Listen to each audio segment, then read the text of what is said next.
Pascal. You are now rocking with that dude Pascal. We be going wild, Haitian in the building, so original. Got the haters catching feelings. Get your hands up to the ceiling and keep them held high. Cause St. Louis isn't ready. Forget about it, goodbye. Hold on, we just saying hi. Five somebody rise up. Weekdays, catch us live. Somebody, let's go. Good afternoon. Good morning. And good evening, everybody. Welcome to the Pascal Show. Hope you guys are all doing well out there. Hope this show finds you in good spirits, as it should, because another day above the dirt is always a blessing. Let's not forget that. We got some things we got to go. Woo! We got some things we got to get into, guys. We got a lot going on today. This is quite the trial. This is quite the start of a trial. Let me just say that, because we've only been in this is day 3, actually, right? It's Wednesday, right? Actually, I need to fix that. I made that mistake.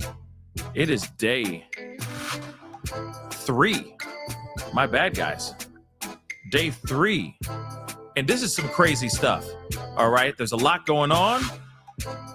There's a lot going on, guys. A lot going on indeed. Now, of course,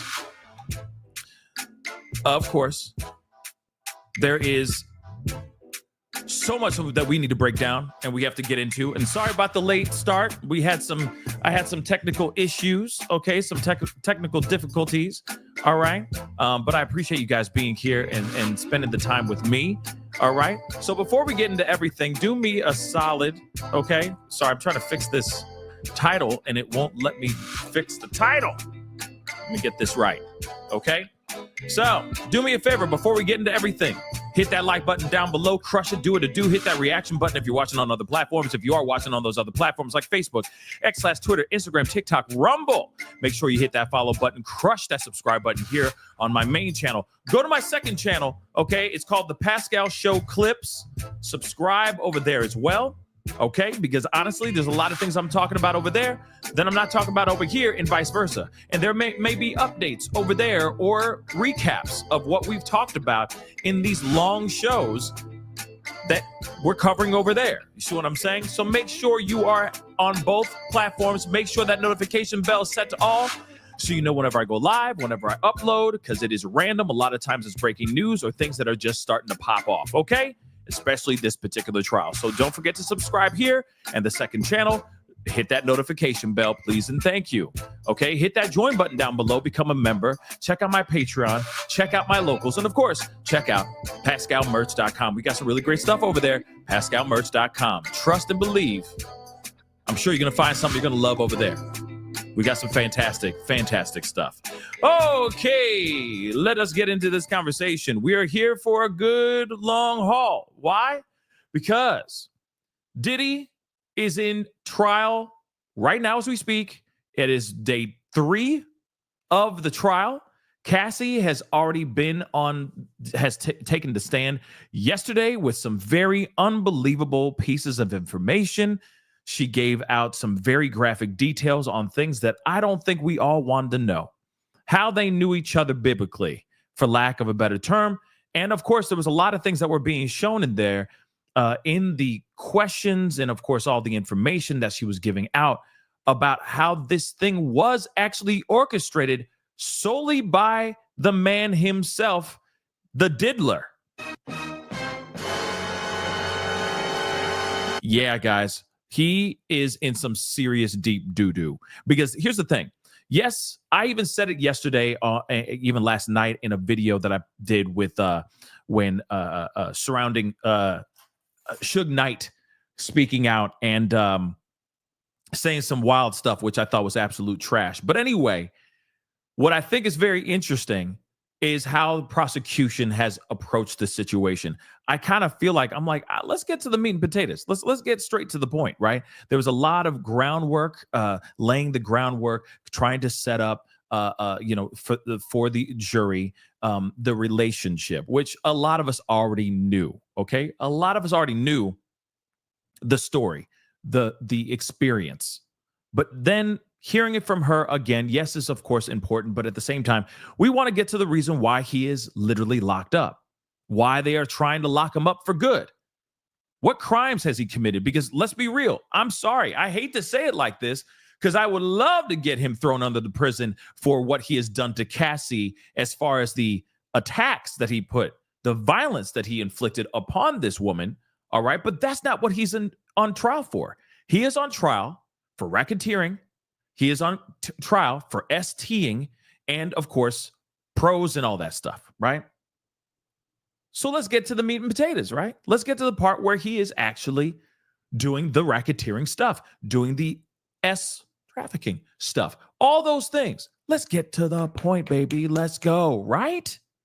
So hopefully today is that day where they're going to get into the situation. But I will say there was a lot of groundwork, but there was a lot of explanation within, sprinkled throughout her testimony, yesterday's testimony, where they were breaking down. Yes, he was orchestrating things. He had employees. He had people working for him, setting things up, making these things happen, try to make things disappear, especially with hotels and all that. When they did serious damage to hotel rooms and all that, all those things. He had people helping him either set it up or cover it up. Then also at the same time, she did mention and she did talk about the actual transferring or the transportation of actual S workers from one place to another, from one state to another state, from one city to another city, from one country to another country. That literally happened, y'all.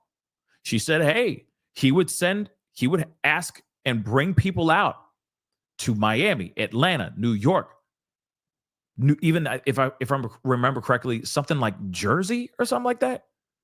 Okay, LA, Turks and Caicos, which is huge, and Ibiza. If that's not transferring people, if that's not trafficking, then I don't know what is. Okay? So again, they're laying it all out. And of course, let's be real. Cassie was a part of those things. Yes, I said it. Cassie was a part of those things, but she said she was doing it. She said she was doing it because she wanted him to be happy. Oh, and also, let's not forget, she didn't want to get in trouble. Yeah. I mean, if we saw that video, and in fact, there's a longer version. The full video is out, guys. The full video was out or is out now. So you can actually see it with your own two eyes now, which is absolutely insane. But she, understandably, was doing things under his rule, if you will, as she says, out of fear that she would get hurt for any type of retaliation, any type of hesitation, or anything of that sort. So again, guys, we are about to get into some serious stuff. This is about to get wild. They have already done the first half of their trial, which is what we are basically doing, covering the first half and then watching the, following and covering the bit by bit, blow by blow, play by play on the second half. So I feel like this is the best kind of pattern because, like we get to let that first half grow. And then the second half, that's when we get to really catch up, right? Because, we're waiting for updates and those updates take time. And like I said, we all got things to do. All right. Even myself, I'm a busy guy. We all got families. We all got responsibilities. We all got things we got to do. So I think that the breakdown of what we're doing right now, I think I'm going to stay with this because honestly, starting at 7:00 in the morning, I feel and sitting around and waiting for that next tweet to drop is excruciating in my personal opinion. Okay. Because you're sitting there just waiting for the next tweet or the next update. And I'm going to be real. It's a lot.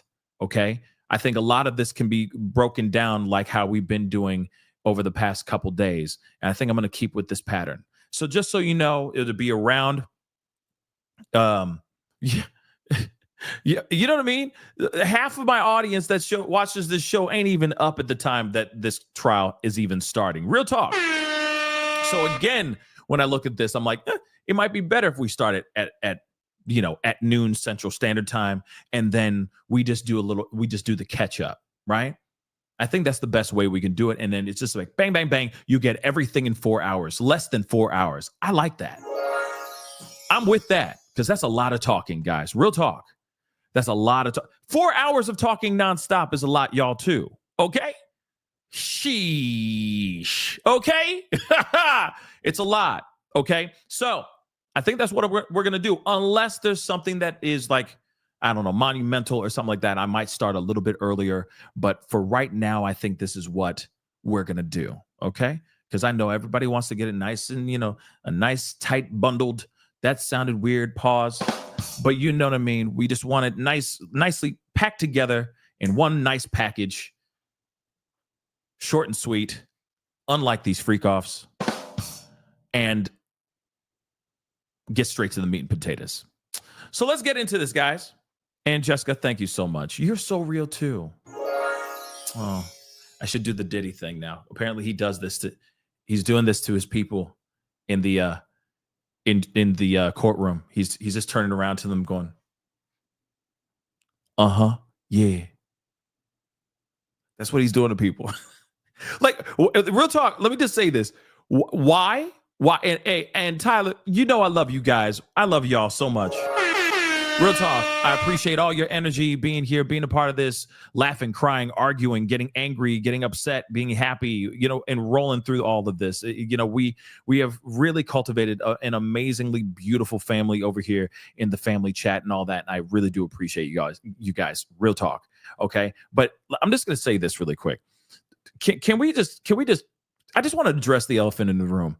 Who wants to walk into a trial that everyone's looking at you like you are the ultimate monster?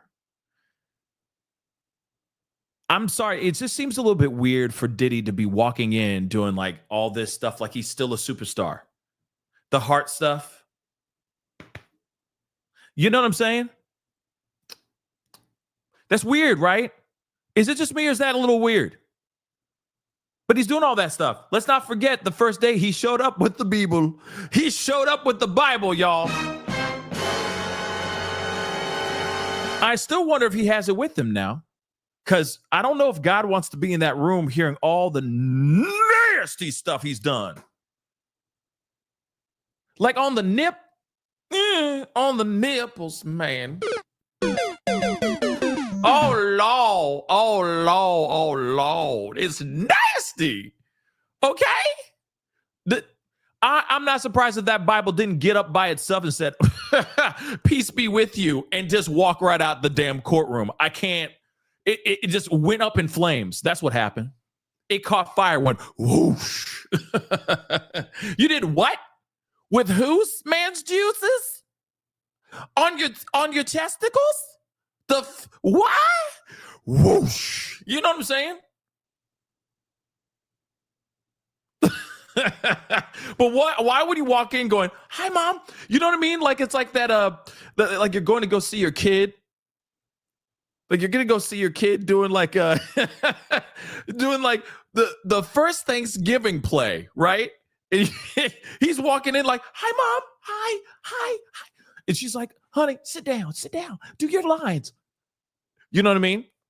I'm the first pill. And she's sitting there just mouthing the words to him too and doing all the hand gestures and the choreography because she's been practicing all day with her son to make sure she's got it on point. That's what it kind of feels like. Him walking in and being like, hi.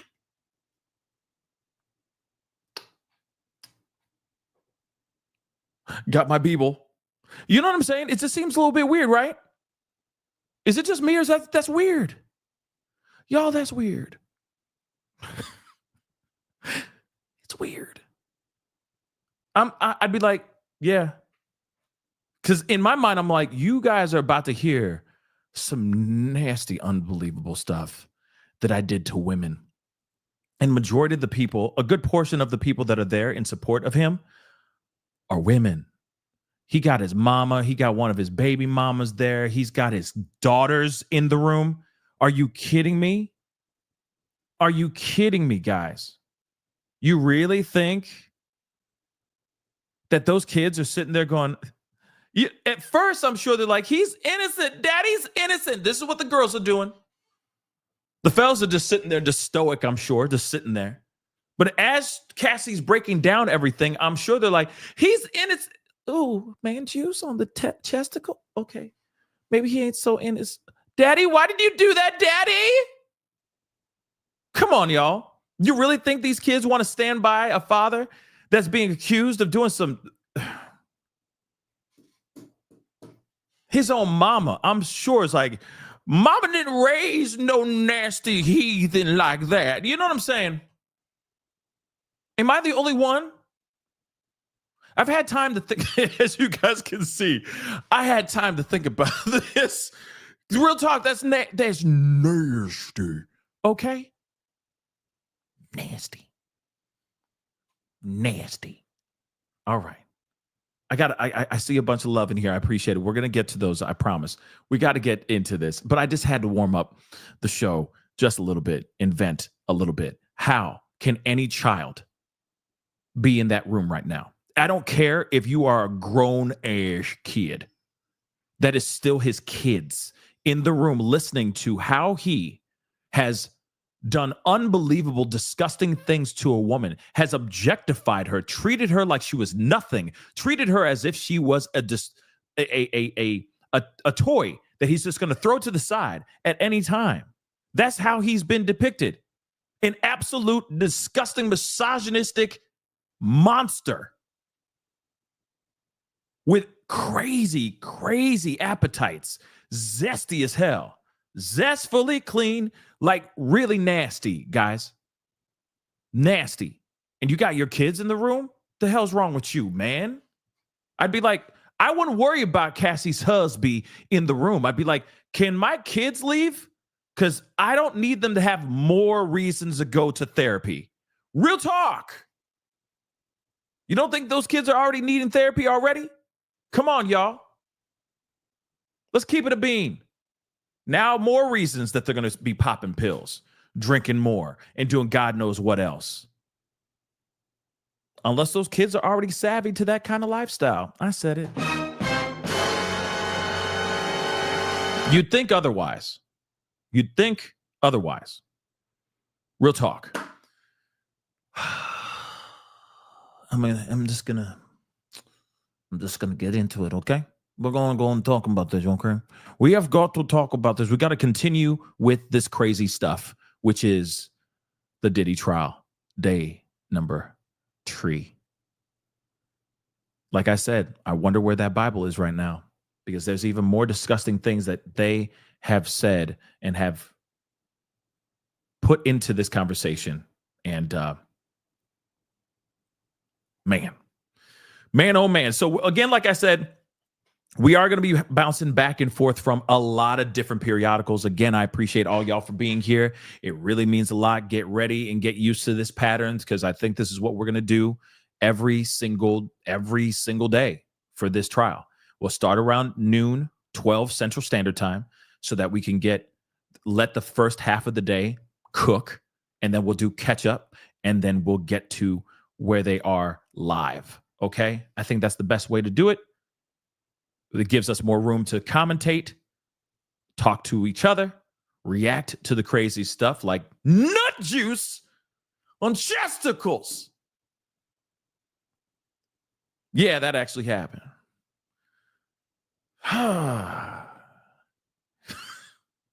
Oh, nut juice. But anyway, let's get into this, shall we? I love you guys. Don't forget to hit that like button down below, please, and thank you. Okay? I'm so sorry. We're all going to get traumatized today, because we're about to get super nasty. And this is not a choice. We just got to go through it. So please do me a favor. Hit that like button down below. Let's get it to 2K. I see a bunch of y'all in here. I appreciate y'all. Let's get it to 2K. And of course, like I said before, if you appreciate the commentary and the energy, and yes, I do take this seriously. I care. I really do. I'm very passionate about this case. But there are times that you just need to release some of the, that sounds weird too. Pause, not release. But you know what I mean. Sometimes you just got to release the tension of how messed up this case really is. And what we're hearing from Cassie is just disturbing, and it's about to get even more disturbing. So you are I'm fully giving you guys a heads up. Okay? Full heads up. So hit that like button down below. Hit that subscribe button. And let's rock and roll, shall we? So we're at the very beginning of the everything, okay? And again, we're going to be hopping through a bunch of different periodicals, okay, guys? Just so you know.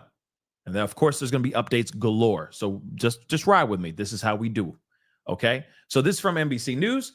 So prosecution accuses Combs' lawyers of trial by ambush in heated exchange. So before Cassie Ventura retook the witness stand, okay, this is before she even walked in and sat down to start the morning, prosecutors and defense attorneys clashed over how much notice each side deserves about upcoming trial strategy.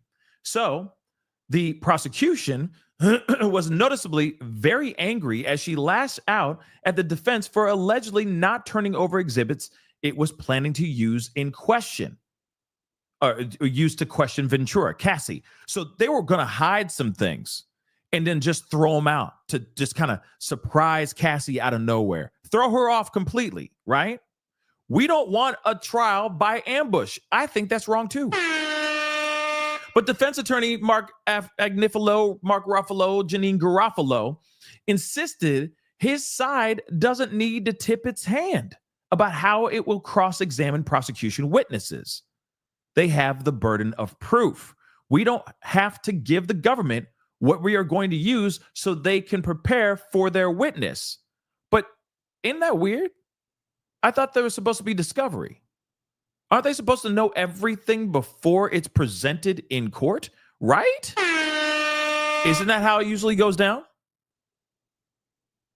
Right? Okay, because we all talk about, but the discovery, and we always hear both sides in any case, especially when we're listening or talking about Brian Koberger or any of those other things. Don't they all sit there and complain and, moan about discovery? We must know all things that are going to be presented in court. How can they just suddenly go, oh, we're just going to throw it out there? This is just a tactic to throw this woman off. Period, point blank. And I guarantee you, they're going to do everything they can to try to embarrass this woman. Wait for it. Wait for it. So then she sits there, gets hot under the collar, and starts feeling awkward. Moving on.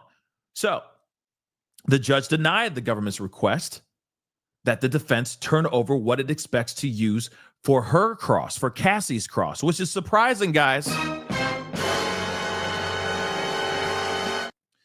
Okay, so they tried to stop that, but it didn't. It didn't work out.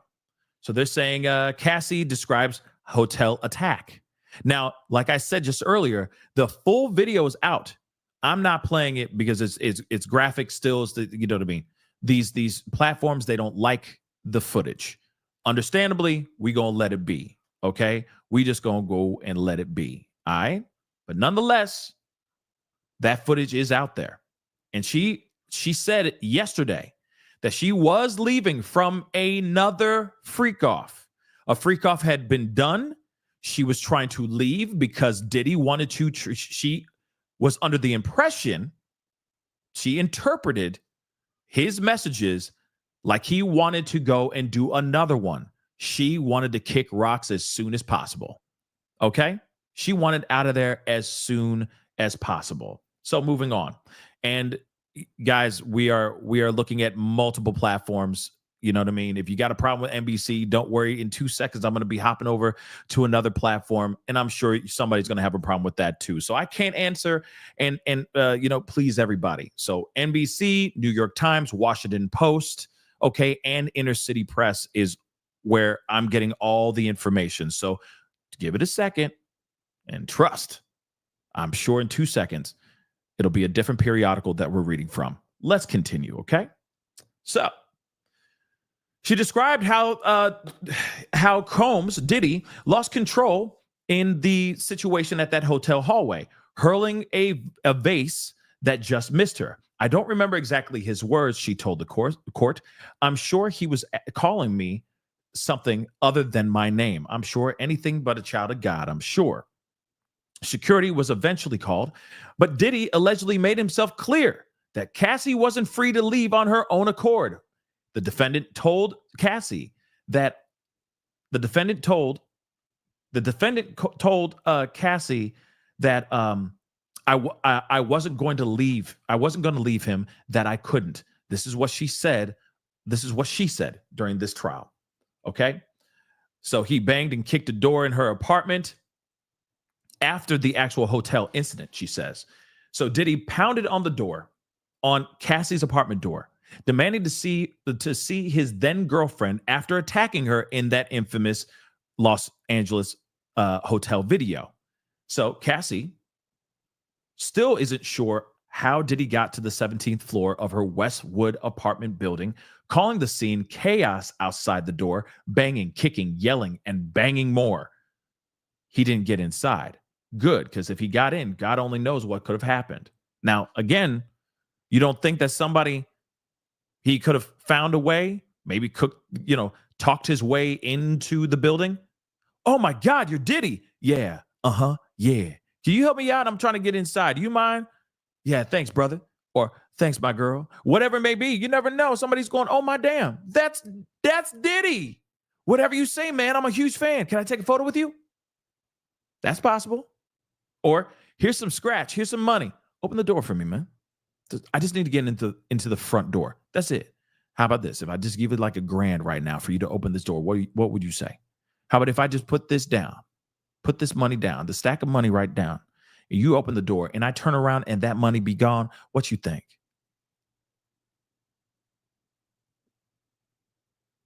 Just saying. Somebody with a large amount of money and fame, he could use that to his advantage. Moving on. Cassie says she covered up the bruising on her eye, okay? Fat lip and bruised legs for movie premiere. So, court is looking at text messages and photos shortly after the hotel attack took place. Cassie said she had to attend a premiere of The Perfect Match, so of her movie called The Perfect Match, with markings all over her face and body. She said she thought at the time Diddy was quote unquote sick to think that it was okay to do that to her and wanted him to stay away.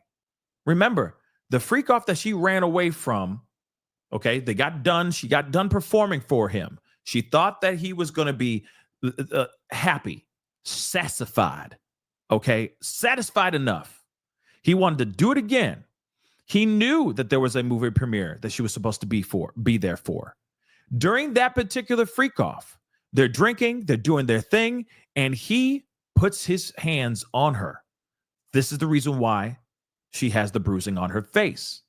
Then after they were like drinking and doing whatever and doing the freak off, they get done. He wants to do it again. She's like, I got this red carpet premiere. I can't be here for 3 days, just bumping uglies and tripping balls. I can't. I gotta go. He gets mad. She tries to grab her stuff and leaves the hotel room. This is when we see the hotel fight. He puts his feet on her, his fists on her, etc. He didn't want her there. He didn't want her going to that movie premiere. He doesn't want her to succeed. He believes that she is his plaything. That is it. Okay? That is it. So, of course, he's going to do everything he can by any means necessary to stop this woman from succeeding. Because if she succeeds and she finds her own way out, financially at least, finds her own way of success where she's not attached to him like a damn ornament, she won't need him anymore. She won't need him anymore. Think about that, guys. This is the reason why all this went down. Aside from him not getting what he wanted, and remember, everything I get, I want, or everything I want, I get, whatever it's called, right? Remember all that crap? Notice how he had his little temper tantrum then and he was excited about something? Like a spoiled brat? Spoiled, entitled brat? She said no. That angered him. And what happened? The hotel. The hotel video happened, y'all. Let's continue. So she didn't think he would do that. So the court has also shown a photo of Cassie and Combs smiling at the premiere. She says she had to change her outfit to cover up the markings on her legs, and she needed to apply a lot of makeup to cover her bruising on her face, basically, okay? I need to find that clip, Lakia. I do. I need to find that clip. I really do. And I just keep, I need to make that a soundbite for this whole thing. I got to write that down so I don't forget, because there's so much going on with this Diddy-ish. Moving on. Cassie says these F-offs, okay, or F-Os as they would call it sometimes, were fueled by the K. I can't even say that word, unfortunately, okay? So we're going to be using a lot of code words when it comes to the substances, okay? K was the substance of choice for Combs and Cassie during these group meetings with these S workers, okay, for these freak-offs. So K, Sean had it. It took time out of the freak-offs. So that's what she said, testifying about having relations with other men at Diddy's direction as he watched. That was my preferred substance because it was the most dissociative. It would take her completely out, right? The prosecution showed Cassie dozens of photos of other S workers hired for these FOs.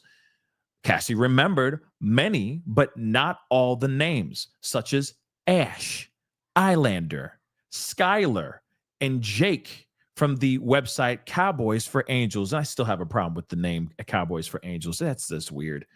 Don't remember his name. He looks familiar from F-offs, she said on one of the pictures. Cassie says Combs blackmailed her with these tapes of the F-offs. So Cassie said that when Combs was upset with her, he would frequently remind her that he had videos of her having relations at these F-offs. She said that Diddy brought up the videos on the night of her birthday when she refused to leave her friends to go with Diddy to an F-off. Real talk. He's walking up and going, yeah, we got some boys over at the crib. You know, we about to do that F-off. And she's like, no, I'm with my friends. The hell? I'm having a good time. You making me do what? No. He gets mad about this and brings up the videos. It is horrible and disgusting. No one should do that to anyone, she said, of the alleged blackmail. It could ruin everything I worked for, make me look like that word. I wasn't supposed to be on those videos. I didn't want to be in them. And of course, family going in, okay, just so you can see, Family King Combs, of course, held an umbrella for his grandmother, Janice, who should be in question as well. Let's be real, okay, as they arrived to court in the rain today. Moving on. She describes panic over possible leak of S video. I understand that. So she recalls panic as she felt after first meeting, learning that video of her having relations with another man at Combs' direction might have been leaked. The former girlfriend was hosting an event in Atlantic City when someone I was working with said they saw a very spicy video of her. So I reached out to Diddy. That's what she told the jurors. I need you to call me ASAP, according to the text messages she sent to Diddy on March 9th, 2014. She said that any leaked footage would put my career in jeopardy and cause great embarrassment to my mother and my family. Absolutely, it would. Cassie said after a freak off, she would go to Diddy's place where they would have massages to take care of themselves. Yeah, if you're in there for 3-4 mother-loving days just bumping uglies nonstop, yeah, you better get some massages and hydrate, baby. Hydrate. Drink that water, because that's insane to me. I had an addiction to opiates, so I would take these pills to come down. She told the courtroom, I wanted to feel numb and not know what was going on in my mind. She said she got the substances from a dealer who sometimes did substances with her in the beginning of 2007. When asked how she felt after these freak offs, she said, I felt so tired, achy, dehydrated. Like I said, water, baby. Not really eating much, because they didn't eat. All they were doing was smashing for hours and days on end. Emotionally, I felt empty, gross, like I did a job. Okay. And again, that's insane. All right. Cassie said freak offs would sometimes cause her to have urinary tract infections, UTIs, mouth sores, and gastrointestinal issues, which, by the way, is insane. Sores in the mouths, guys. UTIs and gastrointestinal issues. When we were having frequent F-offs, they were back to back. And sometimes I would do a freak off with the infection. I tried to flush it out with water. I'd go to the point where CIPRO and CPRO, I guess, and an antibiotic didn't work anymore. It was a mess. She said she would also get mouth sores due to the repeated oral with the lube. It was really painful for a time, she added. I can't believe I actually dealt with that. This is what she's saying. Imagine you know, she's doing a lot. Let's be real. And she's the only person, she's the only female in the room, unless the guys were directed to do things with each other. But at the same time, she is the main focus. She is the hyper focus. So again, oh dear Lord, the sores on her tongue, y'all, because of performing for so long, because of dehydration and all that. I mean, that is just, and God knows what it is.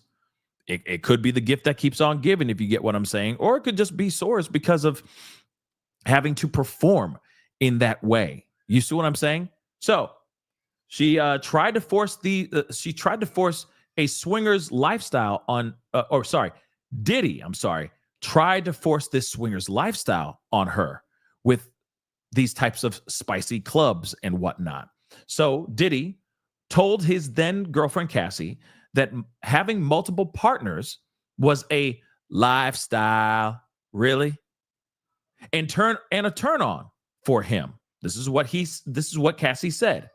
What he told me is we could swap partners, a certain lifestyle that was a turn on for him. This is what she said after a prosecutor asked her if she was a swinger with Diddy. This lifestyle included S Club visits, which Cassie said she didn't enjoy. When she didn't want to go, Diddy would press the issue. This is what she said. So some of the time, he would try to turn the energy around and keep it positive, become playful and funny and not scary. He would push and try to convince me. When the prosecution asked why she drank so much at these S clubs, Cassie responded, because I didn't want to be sober. And I don't blame her for her not wanting to be sober over dealing with something like this. This is crazy. This is crazy. And he'd be like, come on, girl. You know I want to get with this other girl and you can go and be with this other guy. Come on, let's go to this party. Come on, girl. We good. Let's go and have some fun. You good? Let's kick it and have a great time. It's all good. You playing, girl. You playing. Come on, go over there and suck that dude's D. Real talk. I love you, girl.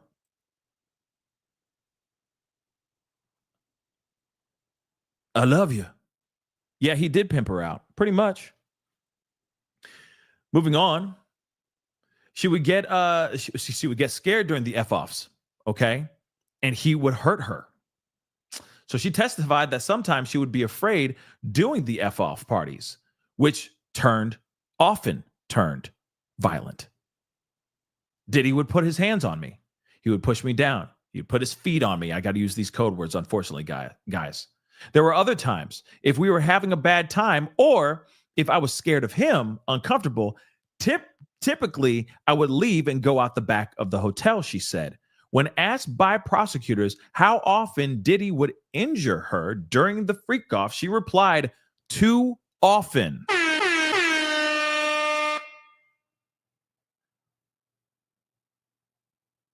Diddy watched freak off videos on commercial flights, terrifying Cassie. Now we heard this part for sure in her lawsuit, in that 70-something page lawsuit that she put out that got her the $30+ million because he settled so fast, right? She said that, yeah, he was playing videos on his phone, showing them to Cassie. Like, you see what we did yesterday? That was phenomenal. Look at that, girl. Look at that ish right there. Look at that. You see that right there? Yeah, that moment right there. That's my best. That's the best part. You feel? Yeah. Yeah. You see what I'm saying? That's crazy. Oh, that face you made? Pfft, stop it, girl. That's the best part. Brr. That's gross. So, Cassie felt mortified and trapped when she spotted Diddy watching videos of her having relations as they flew on a commercial jet, she testified. They had been arguing during a 2013 trip to Cannes, and the flight home took an embarrassing turn. He pulled up one of the freak-off videos on his laptop. My bad, not even a phone. It was on a much bigger screen. So on his laptop that I thought were deleted. This is what she testified. He was showing them to other people, or he was showing them with other people around. I'm sorry. He was showing them with other people around. I said, you are embarrassing me. I was scared. I felt trapped. How do you get out of this situation? I felt trapped. She said she arranged a freak off within hours of their landing so he wouldn't get angry.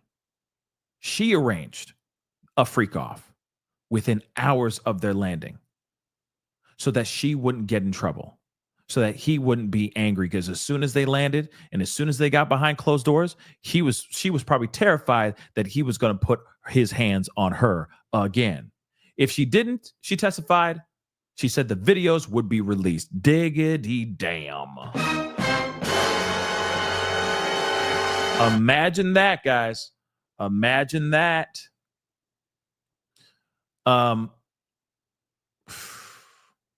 Okay. So she received some injuries on her face. So she recalls a time that Diddy was attacking her, gashed her face in 2013, then forced her to go to a plastic surgeon to treat that actual wound.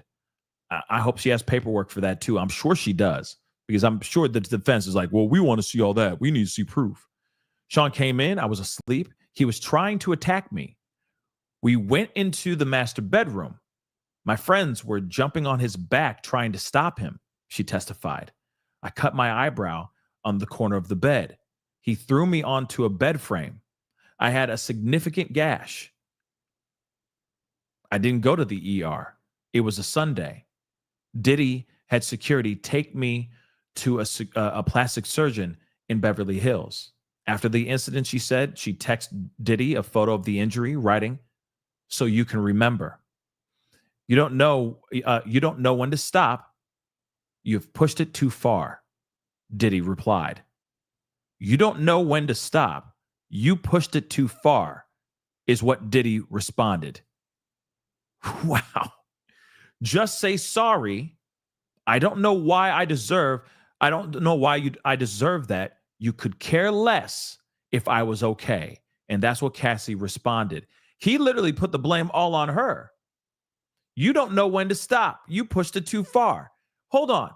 Didn't she say that she was asleep? So what did she do while she was asleep to piss him off so much that he would attack her while she's asleep?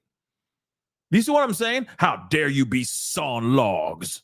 How dare you be snoring right in front of my presence? What is she doing? What is she doing wrong?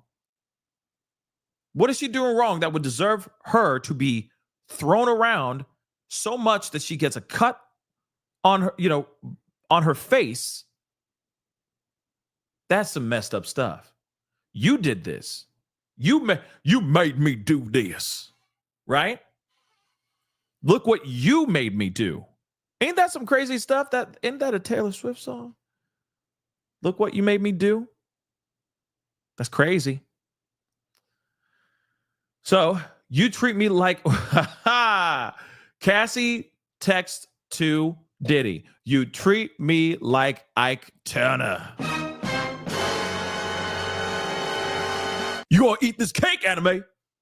So prosecutors presented a text message exchange in which Cassie Ventura described how badly Diddy allegedly attacked her. You treat me like Ike Turner is what she wrote to Diddy in reference to the volatile marriage the late musician was known to have had with his ex-wife, or his ex-wife at that, or his wife at the time, but his ex-wife, the late Tina Turner. Okay, and R.I.P. Tina Turner. He was abusive and controlling. He was physically okay. He would put me down. He would put me down a lot. As much as I would be built up, the sheer embarrassment, how he treated me in front of other people. This is what she said in the testimony. So then they go into a lunch break. And then, of course, there's other updates going on, which we will look at in a second. But we got more because there's so much going on, y'all. There's so much that's being said. And again, this is disturbing and disgusting and nasty. Because you got to remember, all of that going, you're sleeping with somebody, or actually sleeping with many bodies for multiple hours on end. And what's crazy is that it's kind of like a BDSM type of thing, sadomasochism type thing, because he's sitting there going like, I'm not going to allow you to drink water. I'm not going to allow you to have any breaks. You guys are just going to keep on bumping uglies until I'm satisfied, right? Until I'm fully satisfied. You're going to keep doing what I'm asking you to do, which is wild. Ongoing S-acts like that for several hours is insane to me, okay? So then the other thing too, there's the other part where's that? The other part too, hold on, where she gets the the cut on her face. Here's the part. Excuse me. My friends were jumping on his back trying to stop him. So he bust into a room. She was asleep. He starts attacking her. She's trying to run away from him, going into the master bedroom. Her friends, she has witnesses there, jumping on his back, trying to stop Diddy from doing what he was doing. That is massive. And I wonder if any of those people are actually going to show up, if they have any, you know what I mean? If they have anything to do with this situation, or saw any of the STing or any of the racketeering allegations and all that. I'm kind of curious about that. But the fact that they all saw that is absolutely insane. She says, my friends, not just a friend, not just some dude, friends saw this and jumped on his back to try to make him chill out. And it did not happen. He still was throwing her around. He still was putting his paws on her and doing all this crazy stuff, right? That's very important to remember as well. Insane, guys. Freaking sane, all right? But real quick, before we get into this, because one thing I do appreciate about getting these updates from other places is that we're able to kind of piece all these things together, if that makes any sense, right? We're able to take all this stuff, and because some places, like, shout out to Inner City Press, they've done an amazing job doing like live tweets, right? But they kind of it's kind of like the bare minimum. They give us kind of just the skeleton of the conversation, which is appreciated. But we get the other periodicals, right? The other news sources that are kind of filling up the gaps, right?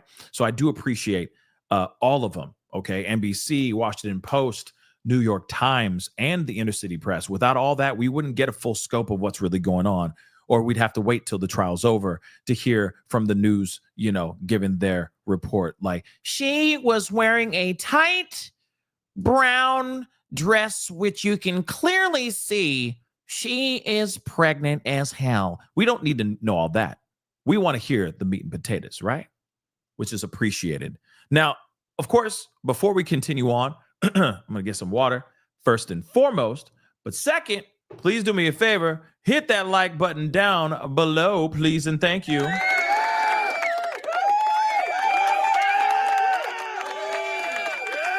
Hit that like button down below, dagnabbit. Okay, I see a bunch of y'all in here. I appreciate all the love. Okay, seriously.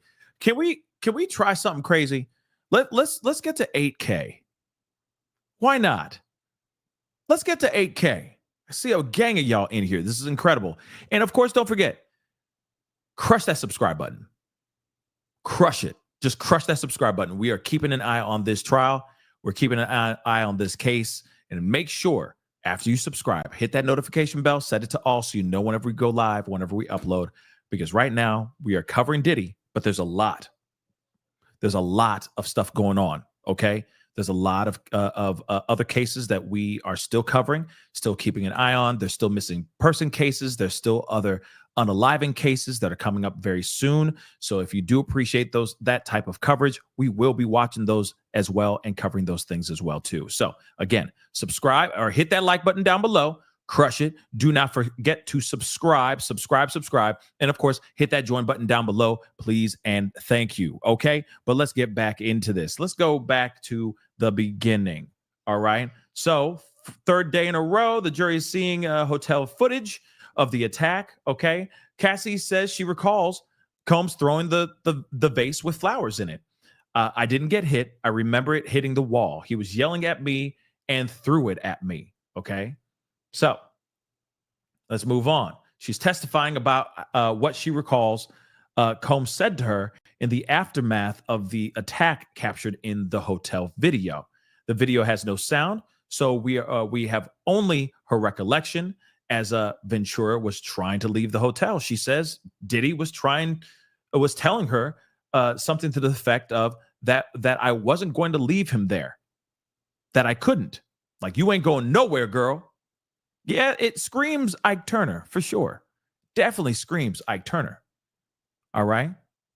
So moving on, the jury is seeing text messages sent by Combs to Ventura in the aftermath of the hotel attack. He repeatedly texted her to call him saying, I got 6 kids. Please call me. He texted her, I'm surrounded. Though it was unclear what he meant at the time. So she responded that she spoke with security and warned him not to disturb other guests. Yeah, basically she said, hey, if you stay quiet, you can stay. But if you're going to start a ruckus like you have been making a ruckus, you need to leave. This is what she was basically texting him, which is weird, by the way, is him saying, I got 6 kids. Okay. So, and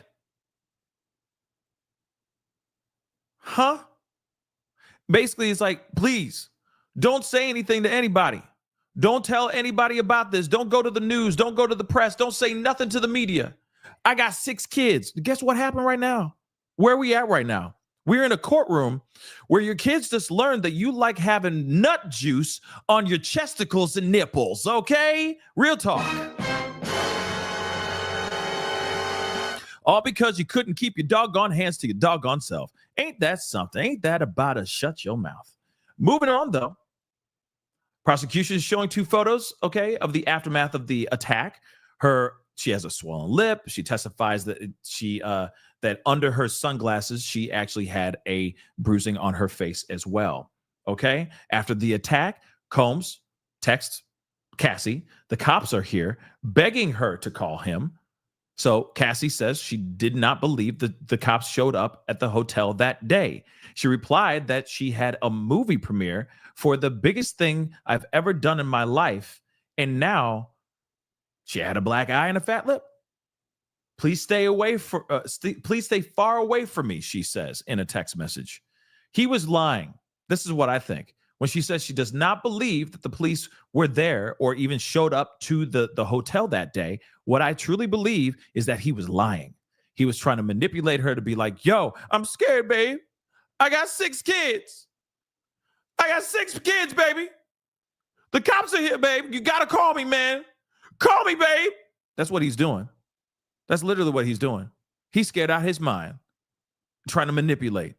Because you know for a fact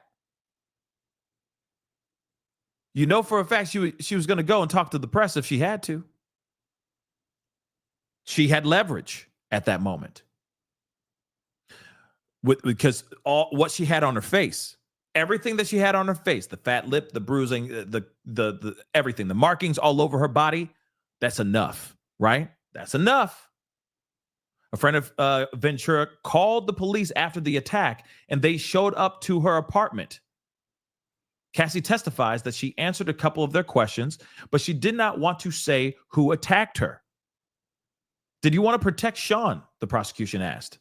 Yeah, of course. And that's what she said. She's probably terrified. She testifies that after the hotel attack, Sean Combs came to her apartment. She says she heard chaos outside the door that included banging, kicking, and yelling. Remember, notice that we're getting a little bit more information over here, and you know what I mean. We're the narrative, the story that we're getting is getting much more robust when we're hearing other reports. Right? They get a little bit. We're getting a little bit here. We're getting a little bit over here. You know what I mean? We're bouncing all over the place, but at the same time, we're getting a much better understanding, a more 3D explanation, and layout of what's going on in that courtroom, which I do appreciate. So Ventura testifies that she went to the home of one of Diddy's security guards, D-Rock, not long after the attack to quote unquote feel safe. She later went to Diddy's home to do a fitting for her upcoming movie premiere. The jury saw a photo of her in a gown she wore to the event. She was in sunglasses, she says, to cover up the bruising on her face. The movie premiere that Cassie was attending for a romantic comedy she starred in called The Perfect Match was 2 days after the hotel attack. The jury sees a photo of the couple at the after party, and Cassie points out the marking on her right shin. Actually, did we see that in the... I think we saw that somewhere.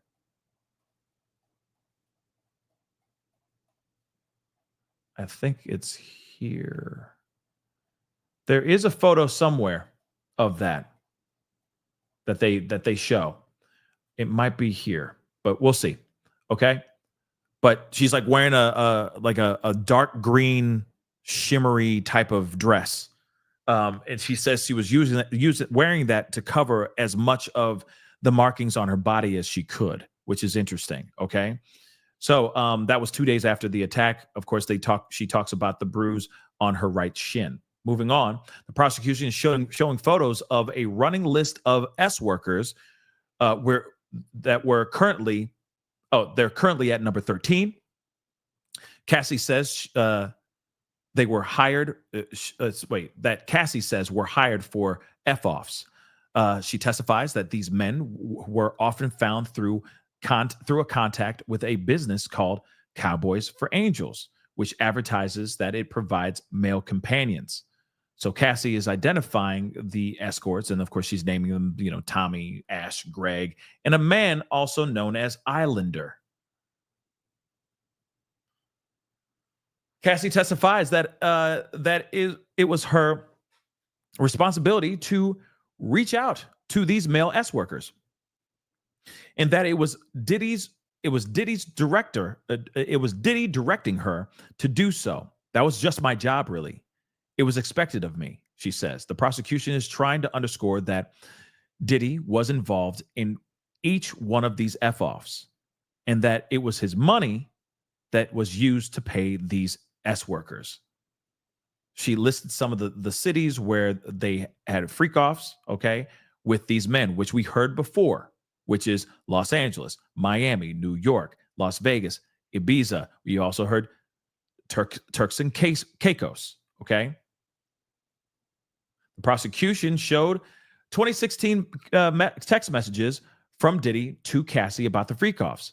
He suggested they have a proper freak-off without the substance K involved. He wrote that a successful F-off was when we remember.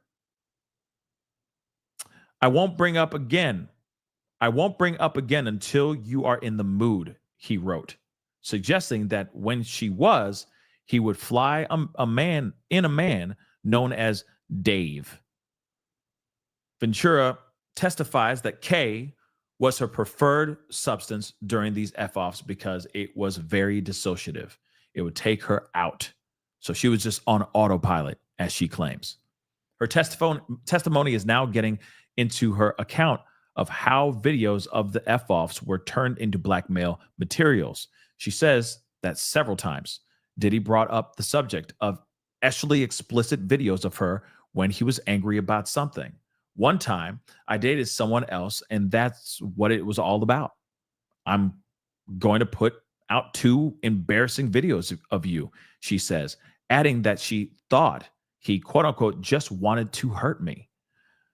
In 2013, she texted him, please delete any video out of your iPhone you have. Too many people have access to your stuff. Diddy responded that he had deleted them. But there were times in their relationship, she says she saw that video still existed that she thought had been deleted. In the opening of her second day of testimony, blah, blah, blah. Okay, after fled to her apartment. We already know about all this stuff. We're skipping over that. We already know about all this. Just to recap stuff. Okay, so they called for a brief recess to allow the court to set up video screens to show evidence to the jury. Uh-oh. But they could not figure out the technology in time, so prosecutors said they would pursue another line of questioning in the meantime to try to sort out the screens during lunch break. Uh-oh. Now, I'm kind of curious as to, are they about to show the freak-off tapes?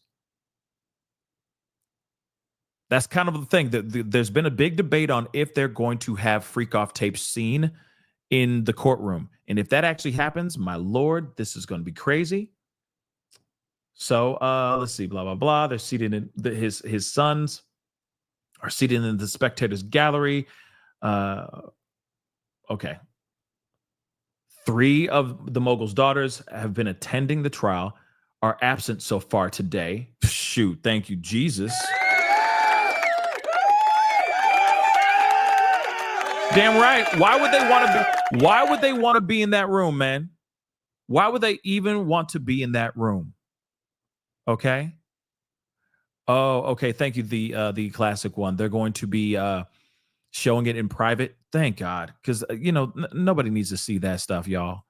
Nobody needs to see that. I know other people like, yo, roll the tape, because everybody wants to see the nasty, dirty, nasty mucky muck. But at the same time, like, yo, what about the families? What about these kids that are there? What about these other victims that are in the room too? It could re-traumatize these people. Real talk. So I'm not for it. And again, his sons are there. The daughters are not there, which, good God, thank God they're not, because let's be real. Why? Why would they even be back there again? Don't do that to these kids. Real talk. I'd be like, kids, you need to leave. This is not for y'all. This is not made for y'all. So we're looking at text again between Diddy and Cassie. The contact for Diddy on her phone is Pop Pop. Like we talked about, she used the nickname that she had for her grandfather for him, which is weird. Okay.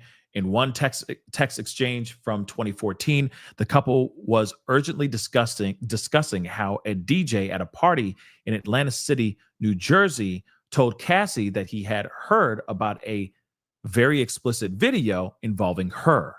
He says, "This is crazy. Don't let him out of your sight," Diddy text her. Interesting, right? Now, remember, real quick, Don't you remember 50 Cent? I did a whole video about this like almost a year. Wow, it's been almost a year. But I did a video about this over almost a year ago. Do you guys remember when 50 Cent said something about him receiving a video that he was like, I should not have seen that video? And Diddy was like, oh man, that's crazy that you saw that video. But hey, man, if you ever want to come through, our nights are pretty colorful. It's just real colorful, bro. You want to come through? It's all about love. 50 Cent even said that his damn self. I saw a video with my own two eyes, and he's like, damn. He even texted him being like, yo, man, I'm sorry. Hey, man, sorry that happened to you, bruh. Because he thought that it was a video of Cassie straight up cheating on Diddy. And Diddy basically explained to him like, nah, bro, no. It ain't even like that. Okay, but if you ever want to get through, you want to come through, by all means. We keep it real colorful over here, you feel me? So if you want to come through, holler at your boy. And Diddy's like, and 50's like, I ain't gonna do none of that type of crap. The hell's wrong with you? Remember, he's like, oh man, let's go shopping sometime. I want to take you out shopping. 50 Cent is like, I'm not going shopping with you. You gonna buy me clothes? No. It's weird, y'all. It's weird. So even 50 Cent has said this. And I don't think 50 Cent would make something up like that just to troll. He's a troll. He most definitely is. But do you really think he would go out of his way to make that up? Nah, I don't think so. I really don't. He's a lot of things. Okay, he's a jokester. He's a prankster. He talks a lot of ish. But I don't think he'd go out of his way to say anything about this if he didn't see the video. You see what I'm saying? So that's crazy. So I wouldn't be surprised if some videos leaked. And remember, she said before this too, she said, please delete all those videos. You have too many people that have access to your phone. Remember that, guys. So if you got too many people who have access to your phone, what do you think is going to happen? People are going to hold on to those things. And also, I still have said this too. Why was he filming all this stuff to such an extent that it was like Martin Scorsese making adult films? Why would he make those videos? I'm still wanting to know that too. Was it really just for his enjoyment, or was it for other people too? All that content, real talk. And then nothing is just sitting on his phone? Damn right, eventually that stuff is going to start leaking. That stuff's going to leak out. Real talk. It's insane. But moving on. He says this is crazy. Back to the whole thing about this video being leaked, allegedly. All right? That a DJ went up to her. Apparently it was like, yo, I saw a video of you, girl. Like, hopefully you can get that whole thing scratched, erased or something before it goes out there and before it goes public. But you might want to get rid of that, right? He says, this is crazy. Do not let that man out your sight, right? Moving on. See, and this is also information we did not hear in the other news. So thank God we're hopping back and forth. See what I mean? It makes it more robust, right? Moving on, though. Cassie testifies that she had an on and off addiction with opiates. She says she took them to come down off the party substances such as X, which she says was used during these F-offs. These particular substances made me feel numb, which is why I relied on them so heavily. She later added, I didn't want to feel what was actually going on in my mind, in my life, in real time. It was just an escape for me. She says that Diddy gave her some of these substances at times, more commonly at the beginning of their relationship. He's like, hey, take this, girl. Shut up. Just take this. It'll make you feel better, right? Cassie testifies that she sometimes had persistent UTIs when Diddy and her were having frequent F-offs. She says she would continue to perform in these encounters despite the infections, calling the pain horrible. Absolutely. That sounds just disturbing. Imagine having a UTI, ladies, and you having to continue to perform. Like, there's some things that we're going to hear in if I'm correct, in the inner city press about what she says about her being like in so much pain that he would still be like, shake it off, basically. Like, walk it off, girl. Go back in there and perform. But this is when things get really nasty, guys. I'm just letting you know. In the text message between Cassie and Diddy, she would tell him that she was suffering from sores on her tongue. She testifies that she attributed the sores to activities during these particular freak-offs, including taking substances and performing performing top. He expressed sympathy in the message to writing, "I'm sorry." Prosecutors question her, or are questioning Cassie. Okay, blah, blah, blah. They brought up the term swingers lifestyle, which the defense has cited as a way to describe Diddy's preferences, his zesty preferences. Okay. Cassie seems to agree with that label, but she is clear in her testimony that she did not want to participate in the F-offs that came to define her relationship with Diddy. She testifies that Diddy, took her to S clubs several times, where she at times had relations with Combs and a male S worker named Jules. She says she was uncomfortable there, but if she told Combs she didn't want to go, he would typically try to convince her by framing it was a fun outing. Hey, we're about to go have fun, girl. Let's go and let loose. You know what I mean? Shake your tail feather. Moving on, Cassie testifies that there were times when Diddy would, quote unquote, put his hands on me during freak-offs with these male S workers. He would grab me up, push me down, hit me on the side of my head, put his feet on her, you name it. So he would do all kinds of stuff while they were in the middle of coitus, or whatever the hell it's called, right? While they were doing the hibbity dibbity, he would put his paws on her and treat her like trash. Sometimes a S worker was close by and was aware of the actual attacks. So again, he would take her into another room, I'm assuming, and put his paws on her, and then they'd go in and perform. So I don't know if that was him doing that to coerce her and force her into doing these S acts, or if he was doing it to get off, right? So again, very interesting. Ventura testifies about an instance of an attack in 2013 when she was with two friends in her apartment before traveling to a music festival. Diddy entered and began yelling about her sleeping on the couch rather than packing, she testifies. She says that when Diddy moved to attack her, her friends, quote unquote, jumped on her back. During the altercation, he threw her down and she cut her eyebrow on the corner of the bed. Afterwards, Diddy had security bring her up to a plastic surgeon's office in Beverly Hills to take care of the actual cut on her face. She says she later texted him a photo of the injury and wrote, "So you can remember." So that's interesting. She passed out while packing, taking a quick little nap. No big deal. That shouldn't be a big deal. But Diddy comes barging in, losing his doggone mind, angry as hell, saying, "How dare you be asleep when you should be packing?" And just starts attacking her. And a couple of her girlfriends are there, and they jump on his back to stop him from going crazy. But it didn't do much, because during that altercation, he throws her. Yeah. And that's where she got a cut on her face. So Diddy did respond and said, "You don't know when to stop. You have pushed it too far and continue to push. Sad." I'm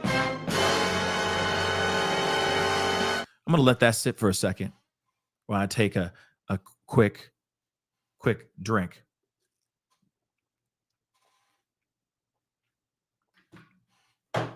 Imagine that. We saw one news report say You don't know when to stop. You pushed it too far. But then there's more. And continue to push. Sad. Can you believe that, Ish? Unbelievable, y'all. Like I said, it's like, look what you made me do. Look at what you made me do. This ain't my fault. This ain't my doing. This is yours. Look at what you made me do. Unbelievable. After the 2013 attack in her apartment, that caused her eyebrow cut, okay? Diddy and Cassie went to the Hamptons to have another freak off. Oh, wow. At a motel. Oh, even better. Wow, they've really gone down in value here. But they went to a motel with an S worker named Dave. She says she completely blacked out on GHB and woke up in her birthday suit in a shower.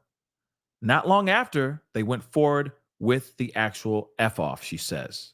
Cassie says she has a permanent scar on her eyebrow from the actual attack in 2013. So, but what I'd like to know right here is, what is it? Did she drink this? Did she knowingly take this specific substance right here? Did she knowingly take that substance? Or did she take it without her knowledge and then woke up in a shower? Like, she's just like, boom. Oh, I'm sober again. And now I'm in a shower. What the hell's going on? Where am I? And then continued to have relations with Diddy or, with this S worker even after that. Man, that's crazy, y'all. Very, very crazy. She testifies that once on a plane, Diddy pulled up these F-off videos on his laptop that she thought that she had deleted. She thought those things were deleted, but they were not. She says Diddy told her that he was going to embarrass me and release them. I just felt trapped. After Combs threatened to embarrass her by releasing these videos, Cassie says the plane she and Diddy were traveling on landed in New York. She says that Diddy wanted to have an F-off. At that point, whatever was going to make him not be angry at me and threatening me, I was willing to do. I just didn't want to feel scared anymore. It was the one thing he made me feel I was good at. Oh, dear God. Ain't that some crazy stuff, y'all? She says it was the one thing he made me feel good.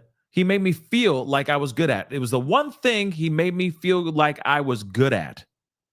Can you believe that, Ish? Oh, my word. A couple hours into her testimony today, Cassie was speaking in a controlled and matter-of-fact tone. Her voice is somewhat flat and detached when she shares the accounts of physical attack and repetitive sexual encounters with these male workers that she says made her feel empty. So she's made to read aloud a text message she sent to Diddy in 2017, in which she writes that nothing good comes out of these F-offs anymore. They never were. Not even anymore. They just never were. Nothing was coming good. Nothing good was coming out of that situation. Okay? You treat me like you're Ike Turner, she wrote, referring to Tina Turner's former husband, who was an absolute monster as well. Okay, Ventura testifies that she made the comparison because Diddy was a monster.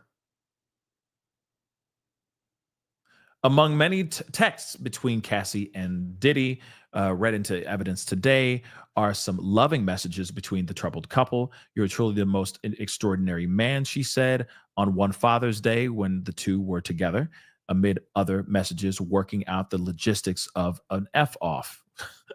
You're truly amazing. Yeah, I need to get another man here, and I need him to have a big, juicy hog. So thank you for always showing me love and happiness the way it's supposed to be. She said she couldn't wait until the couple had a baby of their own. Oh, dear God.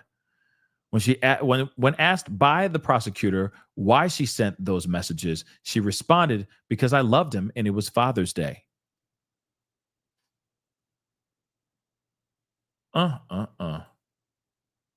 There's more, but let's see. Uh, Hold on. Where are we at? Where are we at? Father's Day. We're almost up to the lunch break. Hold on. Second part of the testimony today, blah, blah, blah. This is all just describing what was being said. So court is now scheduled to resume, and it's already, they're already about an hour ahead now. So we got some things to get into here. Okay. She's back on the witness stand. Of course, we ain't done. So far, guys, what say you on this? I mean, this is just catching up to the lunch break. Okay. This is just us catching up to the lunch break, but still, no matter what, absolutely crazy stuff. Okay. So, of course, we're going to jump ahead here to get straight to where they are at. Well, not like right where they're at. We're going to get into some of this. Let's see. So, okay. Okay, so Cassie, I just handed you 2 drives. What is on them? What is on them? GX8, and then the messages and photos from my devices. Okay, so they say, yesterday you testified about Sean going armed to look for Suge Knight. Yeah, Sean took weapons with him, pew-pews. And he told you to ask the S workers if they were cops. I would begin by saying I was not a cop. Sean told you to do that? She says yes. What happened when you fought back? I did it. I did that more earlier in the relationship. It would make him more violent and want to push me harder. Objection to the speculation. Overruled. How would Sean react if you fought back? Anger. I'm going to show you the LA, the video, okay? And they play a specific time spot. Who enters? Sean. What's in his hand? It doesn't appear to have. He doesn't appear to have anything. Then they say skip ahead and play to 1 minute and 59 seconds ahead. Now anything in his hand? She says my phone. How did he get it? Well, he took all my stuff. Where does he end up? Sitting in a chair in front of the window. What are you doing? Walking away from him. Now who's in the video? Me and security. In this one, play at 5 minutes, 31 seconds in. Where do you go? From the hotel to my house. I took an Uber. Now let's turn to text messages. Can you read page 4? Says, please call. I'm surrounded. Who sent that? That was Diddy. He was running around in a towel. I told him to put the robe on. Who sent the green messages? I did. I wrote to Sean. Jules left. As long as you're quiet, you can stay. Peace. So she's like, hey, as long as you keep chill after the incident, as long as you keep it chill, as long as you're not losing your doggone mind and making more noise, you should be okay. So just stay there, stay quiet, have a V8, and I will talk to you never, right? Also, the other thing is too, the defense says that he in the hotel video that we all saw, that he was initially running after her because he wanted his phone back. But in actuality, if you watch the video, and I highly recommend you guys watch the video again, what is he doing? He's running after her, taking her bags, taking her phone, taking all of her belongings. Why? Because he's not trying to get her to leave. He wants to keep her there. He wants to have full control over this woman. That's all it is. As much as they keep on saying, oh yeah, she took his phone and that's all he wanted. Why did he take all of her belongings then? Why would he take all of her belongings then? Make that make sense. Okay. So moving on. Who was Jules? An S worker. Is this Jules? A dude with a big smile. I'm sure more than just a big smile. But moving on. Yes. So they throw up another one side by side, and it's her in big sunglasses. That's me, a selfie of me with a fat lip. Why did you take that? Or when did you take that? In the Uber with one of my phones. What did you write here? I said, please stay away from me. And what does he say? He says, I'm getting arrested. Was he? I don't think so. He was lying. What did you write back? Plugging my phone in and going to bed. So prosecution asks, who was at your home when you got there? Carrie Morgan. She was upset when she saw me. She called the police. So a friend, I'm assuming. Did you speak with them? Yes, but I didn't say who I was talking about, and they left. Why? I wasn't ready. Did Sean Diddy try to come to your apartment? Yes, he was banging. That was pretty normal from him. But this, this was pretty, this was a pretty private building. Did you hear from Miss Corin that day? Yes. And I went to see D-Rock and his wife to try to feel safe. And I wonder what the conversation was with KK. Because why would she have a conversation with KK? So I'm wondering what KK said and how she handled things. Also, she's not facing any charges thus far, KK. None so far. But I am interested in what she would have said in conversation with KK after KK heard about this, right? But moving on.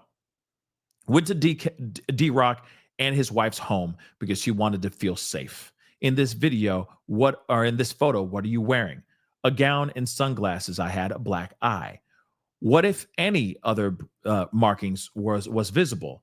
I had several markings on my leg, but I changed clothes. What's this? Me and Sean at the after party, which is insane that she still showed up with her assailant at the after party of her doggone premiere. That's insane. But okay. That's okay. It is what it is. I'm going to show you the S workers. Do you know the names of this person? No. In what cities did you use him? New York. Who's this? A guy that goes by the name Islander. Okay. He was he was on Latin Men. I guess that's a site. We used him in LA and maybe Vegas, moving people around cross state lines. Cross state lines. That is trafficking. Moving on. If it's true. Who is 2A616, right? We called him Tommy. Who is this? I know him as Greg. He was an S worker in Miami. Who is this? Jonathan. Oh, we saw him in Miami. Oh, could this be Jonathan Odie or Adi? Could it be? Could it be Jonathan Adi coming out from downtown? All the way from downtown, Jonathan Adi. The millionaire that lost his marbles, that's locked up in a jail right now as we speak because he wanted to go pew-pew in a Trump resort. Yes, I said it. Could that very well be Jonathan Adi?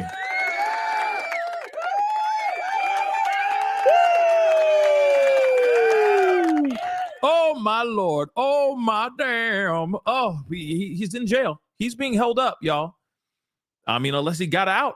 But last I checked, because of him running around with a pew-pew inside that hotel, putting a lot of people's lives at risk, pulling the trigger at police and getting hit in the leg twice, by the way, I don't think he'd be out by now.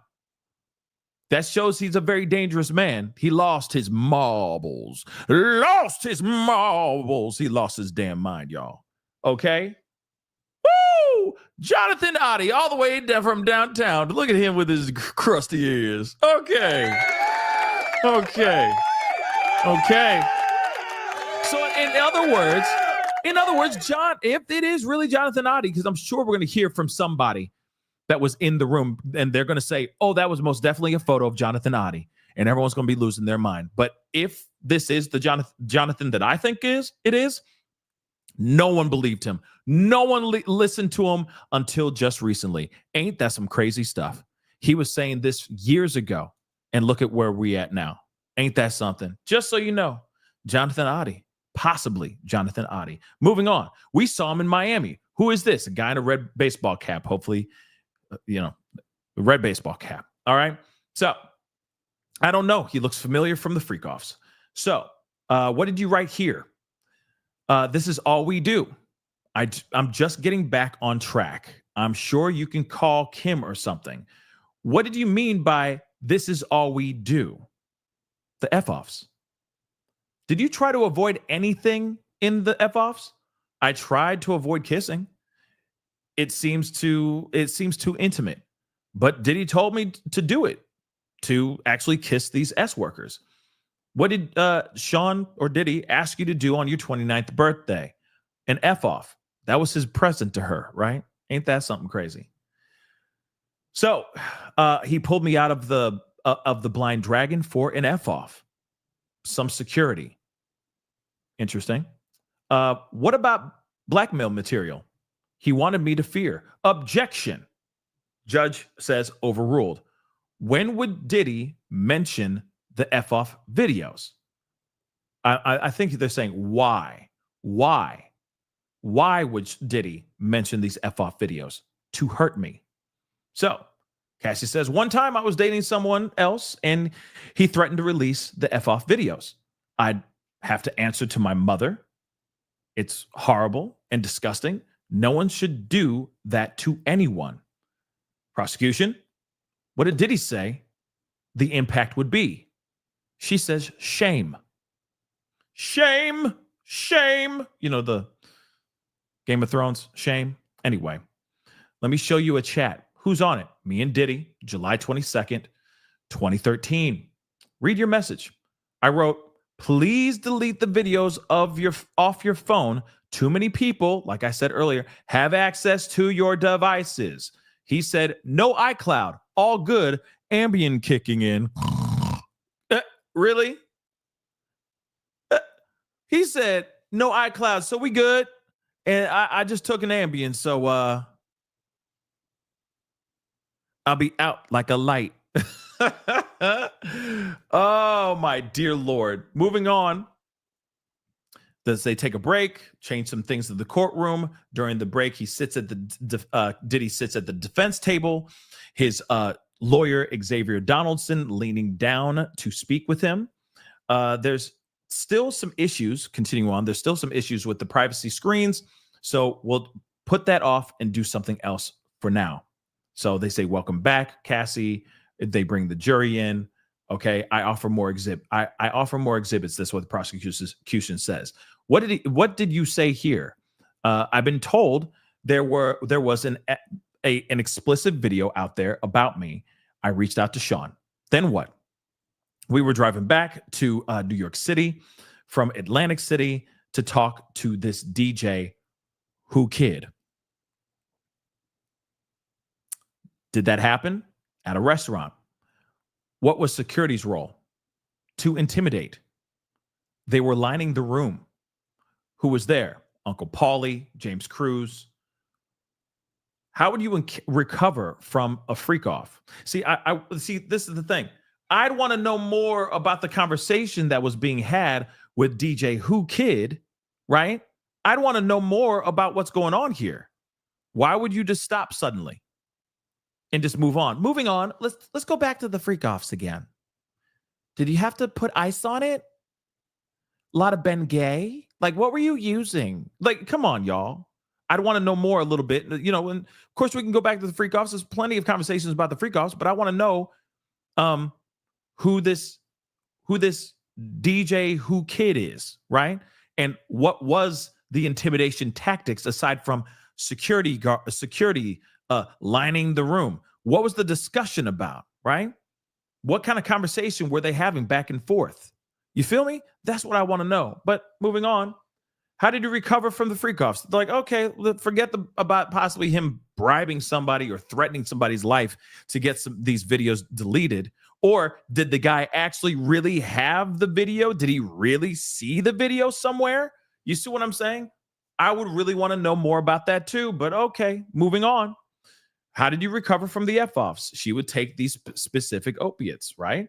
She wanted to feel numb. We'd get massages, IV fluids. The chef would cook us something. Yeah, you better a whole Thanksgiving meal if you're just going bumping uglies for 3 days straight, not eating a damn thing. You better be eating up. You better be eating good in the neighborhood. You know what I mean? So prosecution says, how often do you take that particular substance after the freak off? She says, often. I got UTIs. Were the UTIs painful? Very. Antibacterials didn't work anymore. Yeah, because she's doing this so much and she's probably popping so many antibacterials that her body is used to the antibacterials. So she just have to ride it out. And that wouldn't stop Diddy, right? How did it feel during the F-offs? Burning. I would not advise it. Let's read this out loud. Okay, so she goes, I have all these sores on my tongue. I have another UTI. So what sores? Friction in my mouth. Good God. From what? Performing top. She said, you said another UTI, then a sad face emoji. I was open with him about them. So you feel sick? So you feel sick? Why are you sorry? I took blame. I took blame for things. Which S worker would go to these S clubs with you and Sean? Jules would. The escort from the actual incident in the hotel room that we all saw. She says, yes. Did you want to have relations with Jules ever? No, she laughs, but I knew him. Why did you do it? Diddy. Who was present when Diddy put his hands on you at these freak-offs? Sometimes the S workers were there too. In the same room? Yes. Jules. In the suite? Yes. Were they aware? Objection from defense. Judge says overruled. Cassie continues. Yes, they were aware. The S workers would ask me if I was okay afterward. In what cities did he put his hands on you? New York, LA, Miami. How frequently? Too frequently. What's the Abbey? A gay club in LA. I went there with my friend. Where were you going? To a music festival in Canada run by Drake. Sean came to my home and tried to attack me. I was thrown into the bed frame. What's this? A photo of my eye afterwards. Who took you to the doctor? D-Rock. Did you send this photo to Sean? Yes. And I wrote, so you can remember. I wanted him to be sorry about it, at least. In this photo, where were you? I'm sorry. In this photo, where were you? In the green room in Toronto. I put my hair over my eye. Then we went to the Hamptons. Diddy wanted to have a freak off in the Hamptons. We got to a hotel and an S worker. Which one? Dave. I took that JHB. I went into a G hole and blacked out. I woke up without him in my birthday suit in the shower. Dave and Diddy were freaking out. I bugged out. It wasn't pretty. What is a G hole? Does anybody know what that is? Or is that just a saying of like, she was so deep with the substance that she was on that she was just losing her mind? Yeah, I'm wondering if that's what that is too. A glory? Is it glory? I don't know. I went to a G hole and blacked out. I woke up in the shower. Dave and Sean were freaking out. I bugged out. It wasn't pretty. I'm thinking it might be like she was blacking out from the actual substance that she was taking. Like she was in deep, or maybe almost ODing. Maybe that's what it was. So they continue. Then what?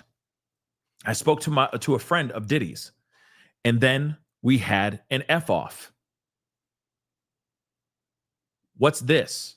My eyebrow healed up a little bit a week later. I have a permanent scar on my eyebrow. What's this? Me at Cannes Film Festival. What happens at Cannes? Did he accuse me of taking substances from his boat? He threw me off, put my passport, but my passport was still on the boat. What he accused of he accused her of stealing substances from his boat? Wow. Then he threw her off the boat, but her passport was still on the boat. So how was she going to be able to get home, right? And you were on the red carpet that same night? Yes. Did you attend the movie? Yes. How did you get back to New York on a commercial flight? I traded my seat to get away, but he traded to get next to me. Oh, yo, yo. What did he show you? Freak off videos. He played them for me on one of his laptops. He said he'd release them. How did you feel? Trapped. When you landed in New York, what did you do? We went to a dinner. Then he wanted to have an F off, so we had an F off. What did you? Why did you do it? To make him not threaten me. Let's read these. I guess text messages on June 13th, on the 2023rd, or sorry, 2013. I'm sorry. Had Sean been violent with you before this? Duh. Yes. Had he told you before you didn't want to do F-offs? Had you told him before you didn't want to do F-offs? She says yes. You said you needed this particular, you needed the G. I'll just say the G. She says yes. And the two S workers not available. So she wrote, only Paul available or Jake, the white guy, but he can't do until 11. The other guy can't do earlier. It's just one more person knowing our secret. It's just one more person knowing our secret. What do you mean? The F-offs. Was this, what is SLS? It is a hotel in Hollywood. Why would you take Valium before an F-off? When I had anxiety, Diddy's driver was bringing me the Valium.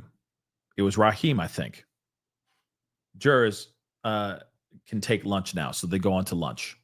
So now we're up to date as far as everything, right? So again, the judge says, Ms. Slavic, are there still disagreements on the exhibits? So Slavic says that yes, the defense wants the exhibit to be longer and about self-pleasure. Let's just say that. They wanted to cut it off at looking at my iPad. We just heard this morning about videos on his devices. So this is relevant. This is what the defense says. Prosecution says we can agree to more, something less than the 10 pages. And now, okay, so blah, blah, blah. Okay, so Hecker Fink for the witness known as Mia says there is a jury instruction about victims. So then this lawyer, Hecker Fink, Mia would have taken this to her grave. I don't know how to support her if we can't discuss her pain, what she went through. We will not put words in her mouth. Her nerves are through the roof. Then judge says we're trying to prevent witnesses being counseled on how to testify, what to say or not to say. Anything else? Okay. Anything else? Okay. Would that be everything else? Okay. Would that be acceptable? Mia's lawyer says, I'm afraid she'll have a moment. Lose it. Then ask me, did I forget something? I worry. I don't know what that all means. That's some weird chicken scratch. But we're gonna keep going here. Okay. So the counsel to Jane Doe says, I'm worried. This will not hold on. Whoa. Wait.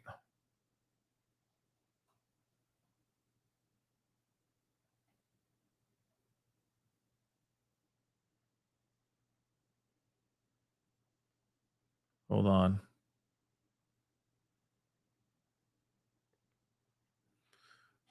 Okay, hold on, guys. Got a little lost there.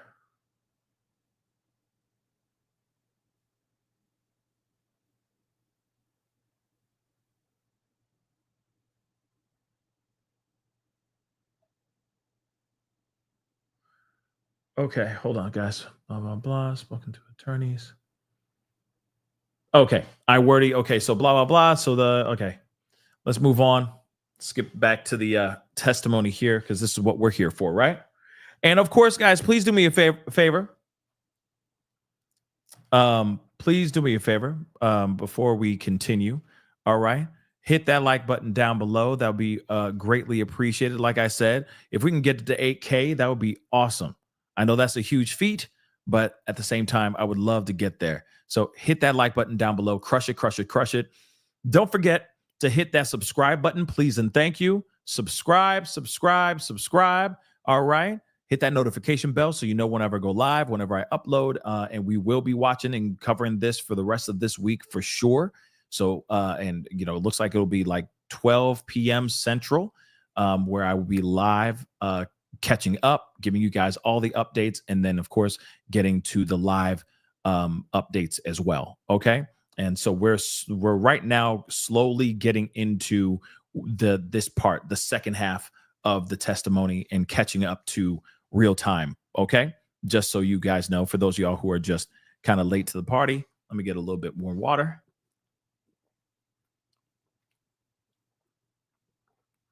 A little bit more water. Moving on. So, okay, I have a binder for the court. The gallery will not be able to see these exhibits. Cassie, I will show you some of these exhibits. So she's showing the exhibits. Who is it? She worked for Sean. We will call her Mia. When you gave your devices to the government, were they working? No, they were broken. Put up this particular exhibit for Cassie and the jury only. What's on your skin? She says oil. So the jury now is seeing footage, I'm sure, of her scantily clad, period. Now, Mia is a pseudonym, okay? It is basically another Jane Doe name for a victim. And if I remember correctly, this particular person worked for Diddy. She was not she was not a girlfriend. She worked for Diddy. So that person is going to be stepping forward and speaking out here, I'm sure, at some point. Nonetheless, it's going to be very, very interesting to see what she has to say, because she will be taking the stand. Clearly, she won't be taking the stand today or tomorrow. Maybe she'll be doing Friday. Maybe. That's if prosecution is done with their questions for Cassie today. And then the next 2 days will be for defense, for their cross. And it depends on how long they go. Now, again, I'm assuming Monday morning is when we're going to see the likes of anyone else aside from Cassie. I'm thinking Cassie will be wrapped up by the end of this week, by Monday. By Friday. Monday, it looks like we will be seeing something about Mia and the other victims as well. I just don't know the order. You know what I mean? I just don't know the order of witnesses coming in, the order for the prosecution, which would be nice to know what's on the docket next, right? But I don't know. But Mia is definitely one of them that's going to be testifying very, very soon. She worked for Diddy. She could possibly prove the RICO charges, prove the fact that he was running an enterprise. Okay? So just so you guys know. Let's continue, though. They say, we will call her Mia. So again, that is a pseudonym. All right. So they say, what's on your skin? Here's some photos. What's on your skin? Oil, baby oil. All right. When did Diddy first hurt you physically? It started in the first year. What staffer were present? What staffer was present when Diddy actually attacked you? Objection. Physical is vague. Okay, so they're like, okay, we'll get more specific. Punching, hitting, all that, right? When did he use violence on you? The first time in New York City. We were in a car. with his security and he knocked me around. What did he do? He hit me on the side of the head. I fell to the floor in his Escalade. In January of 2009, did you attend an event in LA with Sean? Diddy. She says, yes. What happened as you left? I'd been speaking to a producer about music. Diddy called me they called me a slut. Damn. Word. He hit me in the face. I had been drinking. Did you see any injuries? No. I was on the floor of the car and he stomped on my face. Damn. How long did this last? 10 minutes? Then I tried to get away, but Diddy's security brought me back. Who was that? Roger Bonds. We've heard Roger Bonds' name before, y'all. What did they tell me? What did they tell me? I guess, what did they tell you? To go to the hotel. To go to a hotel. I'm sorry. They snuck me into a hotel covered up so no one could see my face. How long were you in the London hotel? A week, a little more. An assistant brought me ice cream. So that part is what she is claiming, is that he would have her hold up in a hotel room for days, several days, so that she could heal.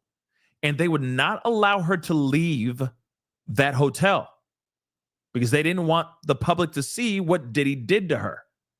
So a week, a little more, an assistant brought me ice cream. Oh, how great. What was the assistant's name? Genevieve.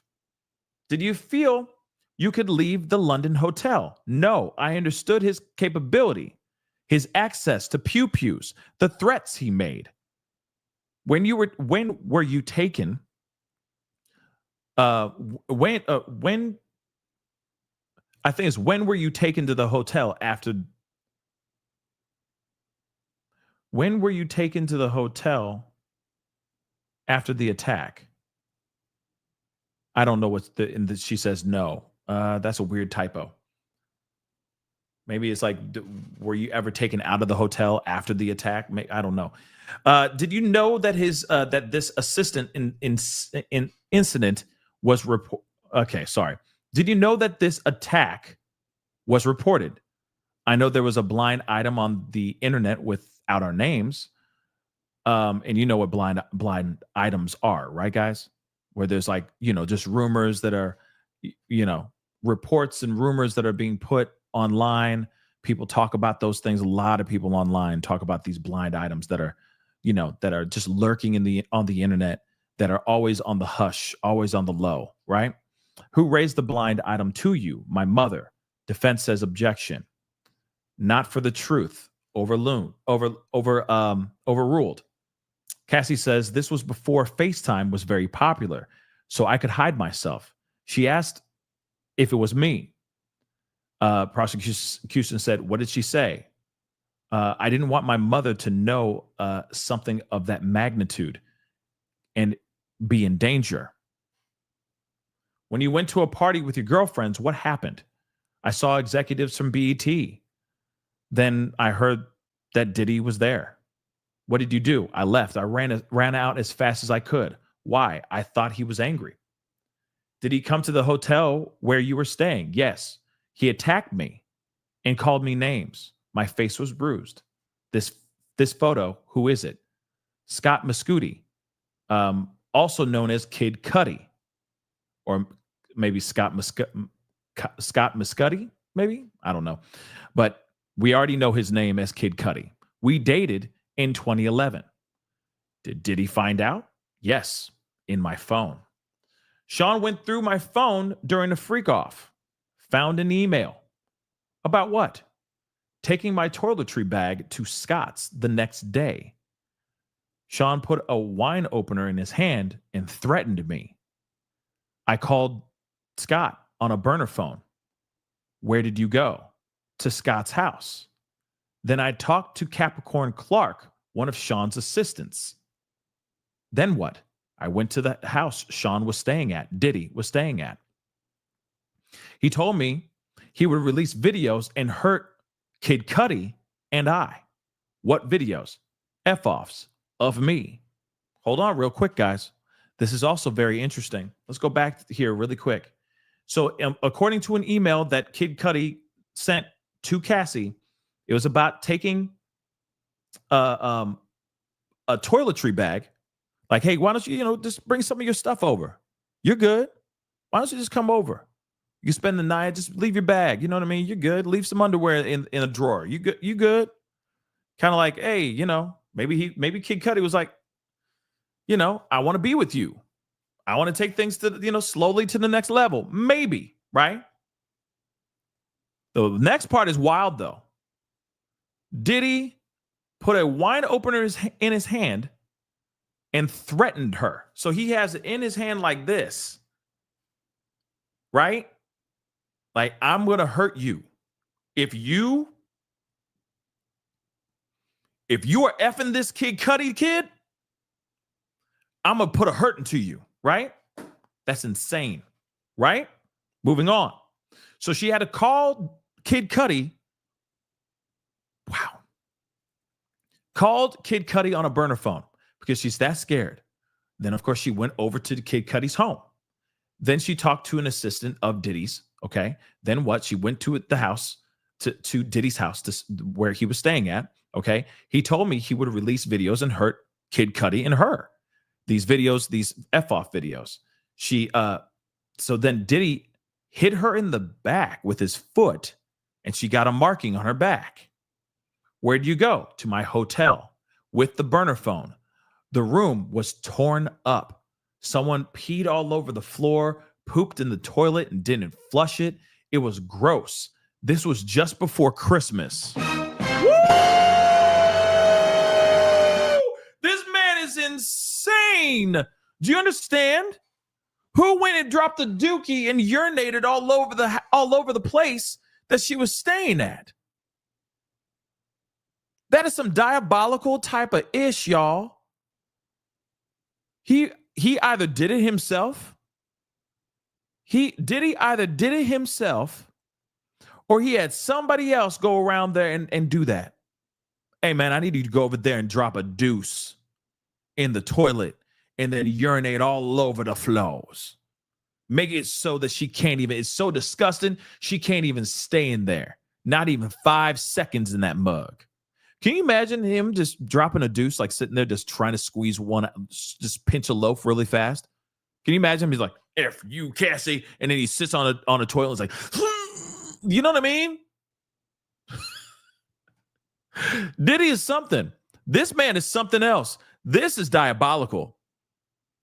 This is crazy. You dating Kid Cudi day and night. Oh my God. Oh my God. Oh my God. Okay. So. Okay. Let's continue. So this was just before Christmas. He went in, so she went in there, the place was torn up. Disgusting. Excrement all over the place. Dookies in the toilet that wasn't flushed. All right. It was gross. This was before Christmas. I sent an email to my mom in Capricorn from my flight to Boston to Connecticut. What did you write? That Sean said he would release a tape of me on Christmas and he'd have Kid Cudi and I hurt. He said he would be out of the country then. So he'd be out of the country when this whole thing went down, so he has an alibi. This guy is diabolical. Do you understand how crazy this man is? And here's the thing, before we continue, this is the reason why I go, he could possibly tamper with witnesses, tamper with the jury, because he is that diabolical. Look at this man. Look at what we're learning right now. This man is diabolical. This is a dangerous, dangerous man. And he's quick. And he definitely has learned the way of a very disturbing samurai. Real talk, he is a very disturbing man. And we already know that if he doesn't get what he wants, he's going to get it by force. We are already seeing that now. But take a look at that. Take a look at that. He said, I'm going to destroy everything. I'm going to hurt you both. And guess what? I'll be out of the country so no one can pin this on me. Why would he even say that to her in the first place? That's really sloppy, but at the same time, shoot, man. That is crazy, guys. Absolutely crazy. All right? Just pinching off a loaf in her toilet and just doing number one all over the walls and floors of the hotel. Just because she wanted to get away from your disturbing, monstrous ash. Interesting. Moving on, though. What are these photographs? My mother took them in Connecticut. The actual markings on her back. He actually kicked her in the back, y'all. Were you entirely honest with your mother about the attacks? She says, no. I said it was the first time. Did you ever tell her about the FOs, freak-offs? She says, no. And then they go into a break. And they're back. So much for taking a little bit of a breather. They're back. So the judge is like, are you about to wrap this up, girl? How much more? How much more time do we need? Prosecution says about an hour more. A goal is to finish the direct and allow to start the cross-examination today. So bring the witness and the jury back in. So the jury gets back in and they start back into the the questioning. Did anyone come to see you in Connecticut? Kid Cudi did for a few days. I broke it off with him. It was too dangerous. Objection. Judge says overruled. Sean said he would hurt both of us.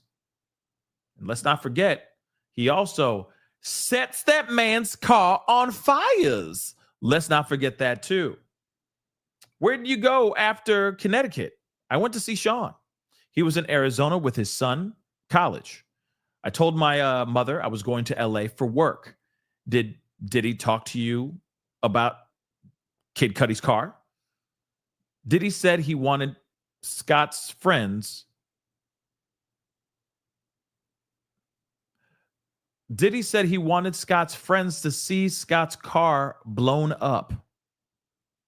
Say what? Say what? Say what?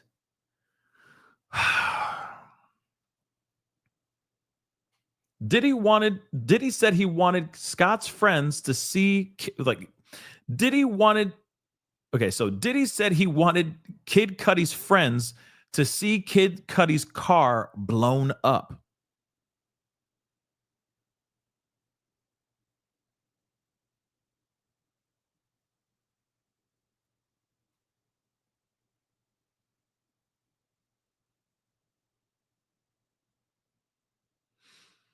This is very interesting.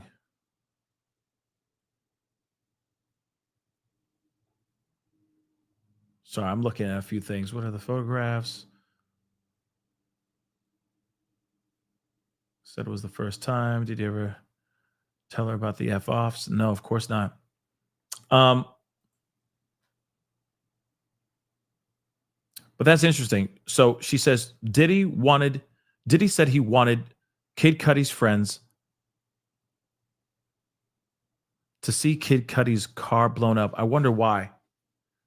To say, like, this is a message to all y'all. Don't mess with my girl. Even his inner circle, like even Kid Cudi's friends, now they'll know that I'm just that crazy and I'm that diabolical. Maybe, I don't know, but that's weird.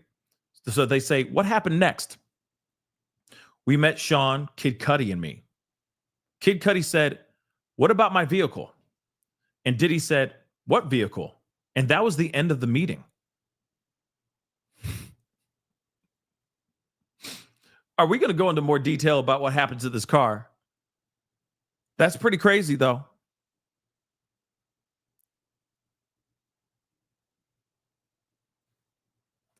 And Buvana, thank you so much. I appreciate that. I appreciate the love. Thank you so much. Thank you so much. Okay. But that's interesting, though, right? They talk about the car going boom, boom. And then they have a meeting Kid Cudi goes, hey man, what about my car? And Diddy's like, what car? I don't know what you're talking about. So they say, put up the photo. What is this? It's me and Sean Diddy in Kingston, Georgia for Kingston, Georgia. Sorry, guys. A lot of reading. Sorry. Me and Diddy in Kingston, Jamaica. Sorry. For Sound Clash. I guess a music festival, I'm sure.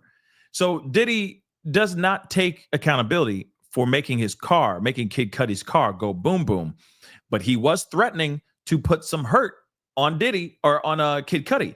But he also says to CASSIE, that he wanted Kid Cudi's friends to see Kid Cudi's car go up in flames. So that's an admission of guilt. That is admitting that he wanted to do something with it, right?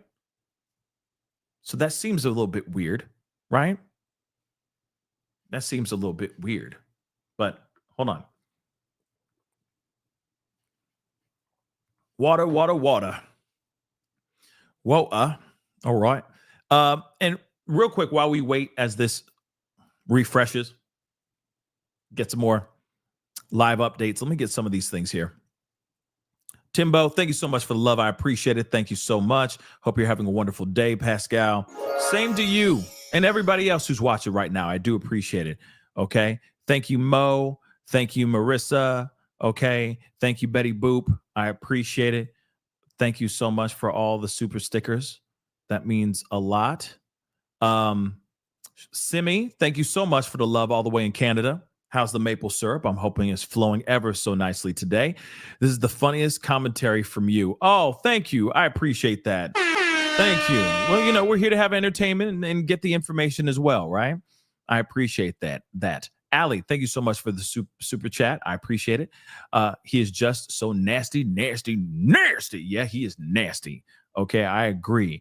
Corey, thank you so much for the love and for the support for the last 4 months. I appreciate it. Hello to you as well, and hello to everyone as well. Hopefully you guys are all doing well. We're 2 hours in this mug, and then they got like an hour and a half left of questioning and then possibly squeezing in some cross today. So it's going to be, I'm really interested to hear what defense has to say about everything that has been said for the past day, for the past 24 hours. You know what I mean? So this is going to be very interesting, or for the past 2 days, I guess, because they're going to be able to cross near the end of today's trial. So it'll be interesting here for sure. Carbonize, thank you so much for the love. Narcissists are made, they aren't born. Yes, his mother's partially responsible. It begins young. Smash that mother loving like. Yes, make sure you hit that like button down below. Like I said, we're going for a crazy number of 8K, but we gonna try. Okay. And of course, like I said, don't forget to subscribe, baby. Subscribe, baby. Subscribe. Okay. Please and thank you. Don't forget to subscribe. All right. If everyone in here subscribes, we will, man, I'm trying to get to 200,000 subscribers. Real talk. That is a goal of mine. It'd be really great to get there. If everyone subscribes and hits that notification bell as well, we will all have a holly jolly Christmas. That's all I got to say. None of your cars will go up in flames. Okay. Moving on. Angela, thank you so much. I appreciate it.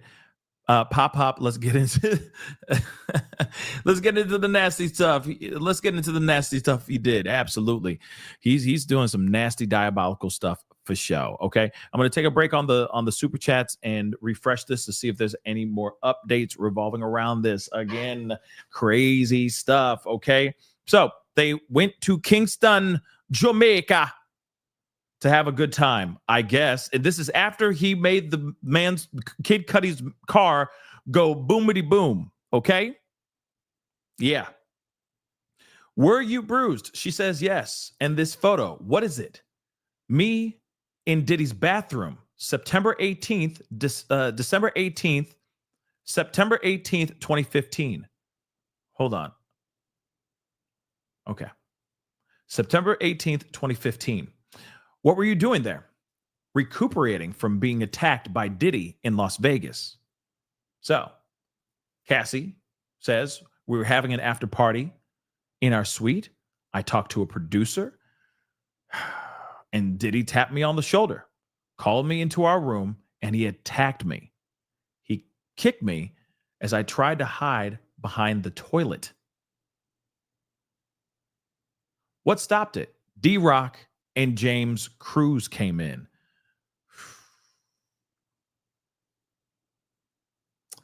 It made D-Rock sad. That's what she says. What are these communications?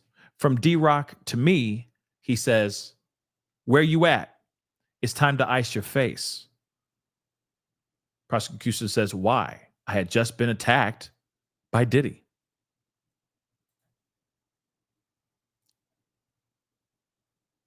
That's nuts. Now, hasn't D-Rock been interviewed before? Hold on, real quick. Let me just check something really quick.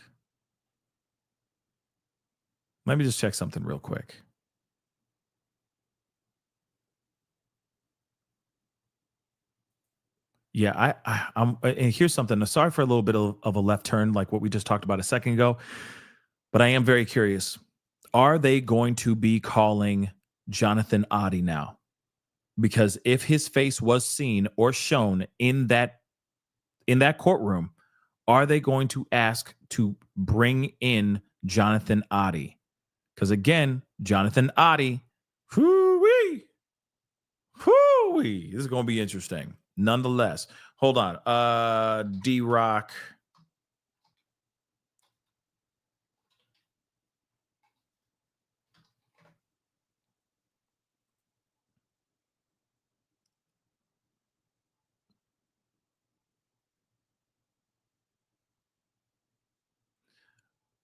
I am quite curious if he's come out and spoken out, but I don't know.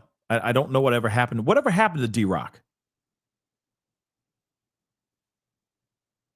Anybody know what happened to D-Rock?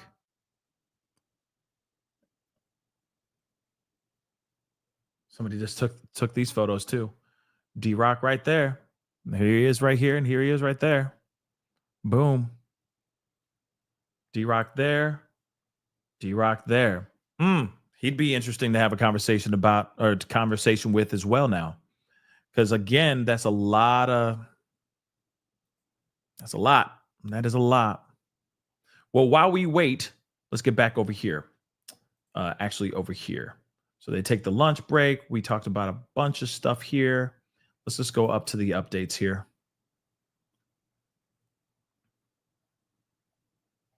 Alex Fine apparently is in the room still. He's still in the courtroom. And it's okay. And all three of them are very uneasy. Okay. While she never looks at Combs, preferring to stare at the prosecutors into space or down at the table in front of her, Fine occasionally turns to look at Combs across the aisle before turning back to his wife on the stand. Diddy usually sits with his hands clasped on his lap, occasionally writing notes to his lawyers. When photos of her actual markings on her face are shown on the screen, he briefly rubs his eyes and shakes his head only once. So the jury have maintained their best poker faces, especially while looking at still images from the freak-offs. So they are looking at footage that may not be the videos themselves, but they are looking at stills from the actual freak-offs. Okay? Now I'm just going to go back just a tiny bit because we have definitely got to get more details about Kid Cudi. Okay?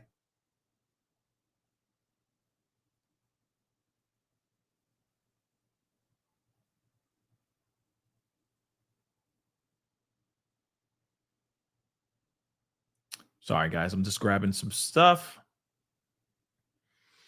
So, recounting the first time she was attacked, she testifies, and this was in 2007 or 2008.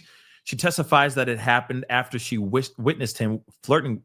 After she witnessed him flirting with someone else at a group dinner. When they got into the Escalade after, she says he knocked me around and was just really mean.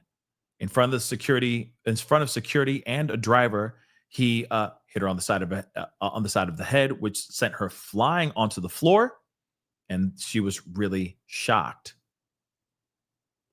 Testifying about another time she was attacked brutally by Diddy, she recalls being made to hide out in a hotel for a week for her so her visible wounds could heal. Cassie would, who had attacked Diddy after he called her a slur, wanted to go home to her mother. She says that's what she said, but she knew that she was not allowed to and that it wouldn't be safe. I understand Sean Diddy's capabilities, his access to weapons, the threats he made prior to that. I was privy.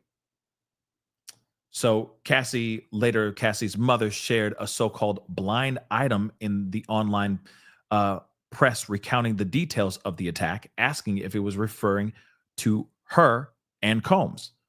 I didn't tell my mom the truth because I was ashamed. I also didn't want to put my mother in danger for knowing anything of that magnitude. Cassie continues recalling going to a party in Los Angeles where Prince was supposed to perform a few years into their relationship with Diddy. She went with girlfriends. She said she had not asked Diddy for permission to attend because she was scared he would say no. When Diddy showed up to the party, she ran out as fast as I could. I ran out as fast as I could to the front yard. I knew he was angry at me. Later that night at a hotel, Diddy attacked her, threw her luggage at her as well. He's vicious. Let's move on. So after a night out, she heard him insult her to another person. She hit him in the car, and his demeanor immediately changed. His eyes went black, she said. He attacked her brutally in the car, stomping her on the face and with his foot. She said she was taken to a hotel to recover in secrecy. So yeah, he apparently insulted her. Wow, that's interesting. He called her something, right, in front of another person. She got upset, so she hit him in the face. Another time she went with some friends to a party. Okay, it was a once in a lifetime experience. Yeah, I mean, who wouldn't want to see Prince when he was alive, right? Everybody would be like, "Purple Rain, play Purple Rain." You know what I mean?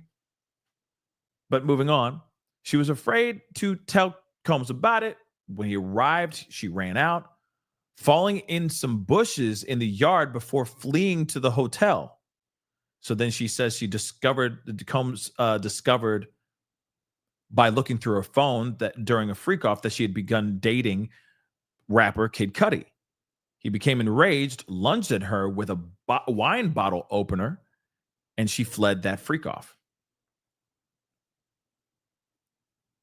After a lunch break, they resume her testimony, focusing on the examples of violence and intimidation from early in the relationship with Diddy. After a night out, when she heard him insult her to another person, okay, we already said that part. Hold on. Sorry, guys. After finding out that Cassie and Kid Cudi, better known, Kid Cudi, were dating, Diddy threatened to hurt them and released 2 explicit freak-off videos of Cassie, she testifies. Combs attacked her at his home. And when she returned to a hotel where she was staying, it had been trashed, urine, feces in the bathroom, and the furniture was in disarray. She read an email that she sent to her mother that month about the threats from Diddy, whom she told her that he would be out of the country when he would have somebody hurt her and Kid Cudi. While describing her first time, she talked to her mother about being attacked by Diddy. She requests a quick break from the witness stand.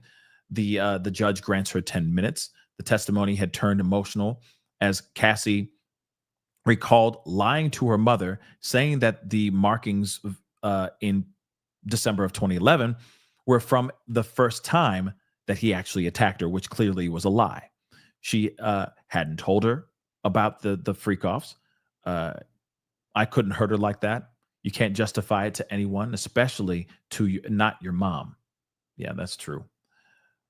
Earlier that day, She was asked if she ever initiated the physical fights with Diddy. In her testimony this afternoon, she detailed one incident. He saw her speaking to a producer at a party. He called her a crude name. Let's see, blah blah blah. Asked how hard she hit him. As hard as you can hit somebody when you're drunk like that. Then Diddy's whole demeanor shifted. She testified, and he began putting his feet on her face.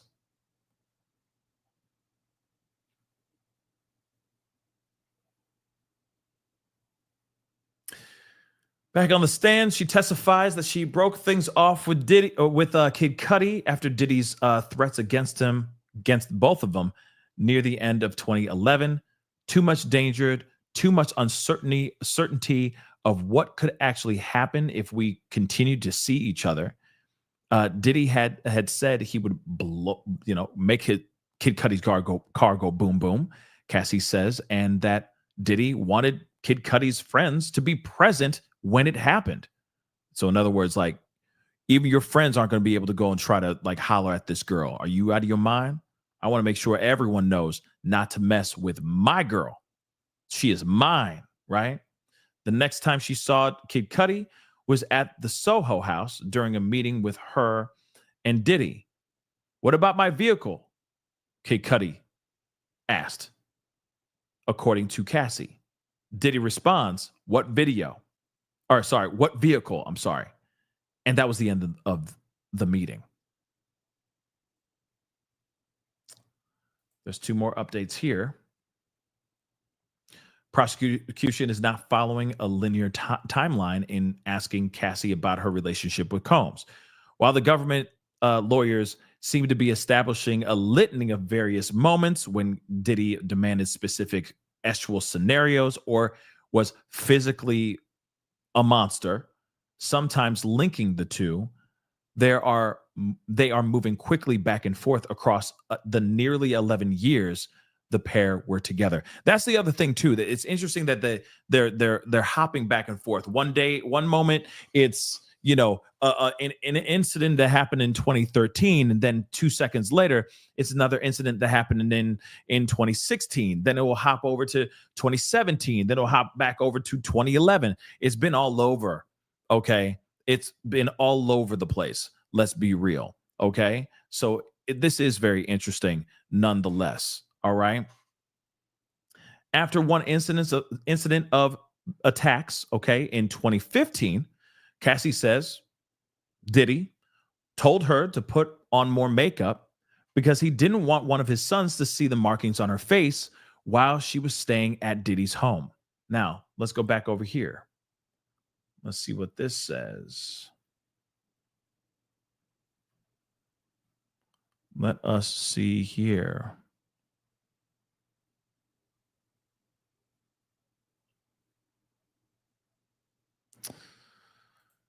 Let us see here. Hold on.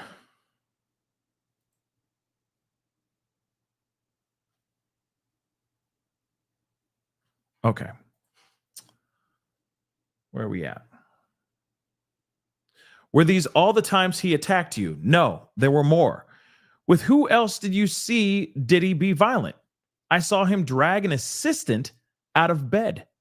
I saw him put his hands on Eli, or spelled Eli or Eli, okay? In the head. One time in Turks and Caicos, he dragged a person. I believe we had a freak off in Turks and Caicos. What floor did you live on in 875 Comstock? 17th floor. Did a friend stay with you? Yes. Diddy came and held her and threw her on the patio furniture out on the balcony. This is the makeup artist, guys. Remember the makeup artist that says that she was sleeping in the other room? Diddy comes barging in saying like, you need to stop, stay out of our business or something crazy like that. Picks her up because she's a very small Asian woman, if I'm correct, and was dangling her over the balcony of a 17th apartment. Remember that? We're now hearing that right now. So that friend and that situation is actually true. That allegation is actually true. That allegation also, she didn't say like, oh, he R'd me or anything like that. He SA'd. No, he just straight up ate her. And of course, threatened to take her life by picking her up, sitting her on the balcony, like the hand railing of the balcony, holding her over the 17th floor balcony, basically saying like, you better get the hell out of our business or I'm going to put you going to be gone forever. That is insane. But remember, though, I want to remind you, this information is not what he is in trial for. I'm sorry to say that, guys. That part is not, I mean, it still is painting Diddy as an absolute monster. Absolutely. He is a violent mother lover. Violent as hell. But it still does not mean anything about racketeering or STing or any of the other charges that he's looking at. I just want to make that abundantly clear. And I'm wondering how they're going to tie that all up. Because again, they said only an hour of questioning. So hopefully we will get an answer about that here soon. Okay. But again, that friend, that victim is actually, we're actually getting Cassie to back up that story. So it's not just some crazy fabrication like she was in some room with a female celebrity B and Jay-Z. We are now hearing proof positive that Cassie saw that and was witness to that. Okay, so threw her on the patio furniture out on the balcony. Okay, I saw Diddy bring her back in from over the balcony, then throw her on the patio furniture. And Carrie Morgan, I saw Diddy attack her in the head. Did you get substances on your own? Occasional dealers. And these were the kinds of substances that they actually had access to, that she would get.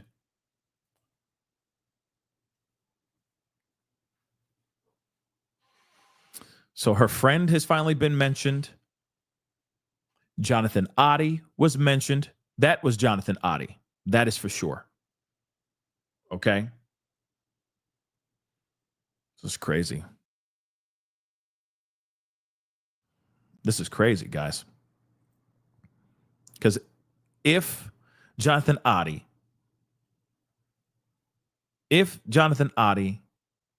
has been mentioned, I hope to God he is getting subpoenaed to be here. They got plenty of time to get him in here. They have plenty of time. But he is also now another S worker that could tell a very interesting story. Okay? And Michelle, you are not wrong with that.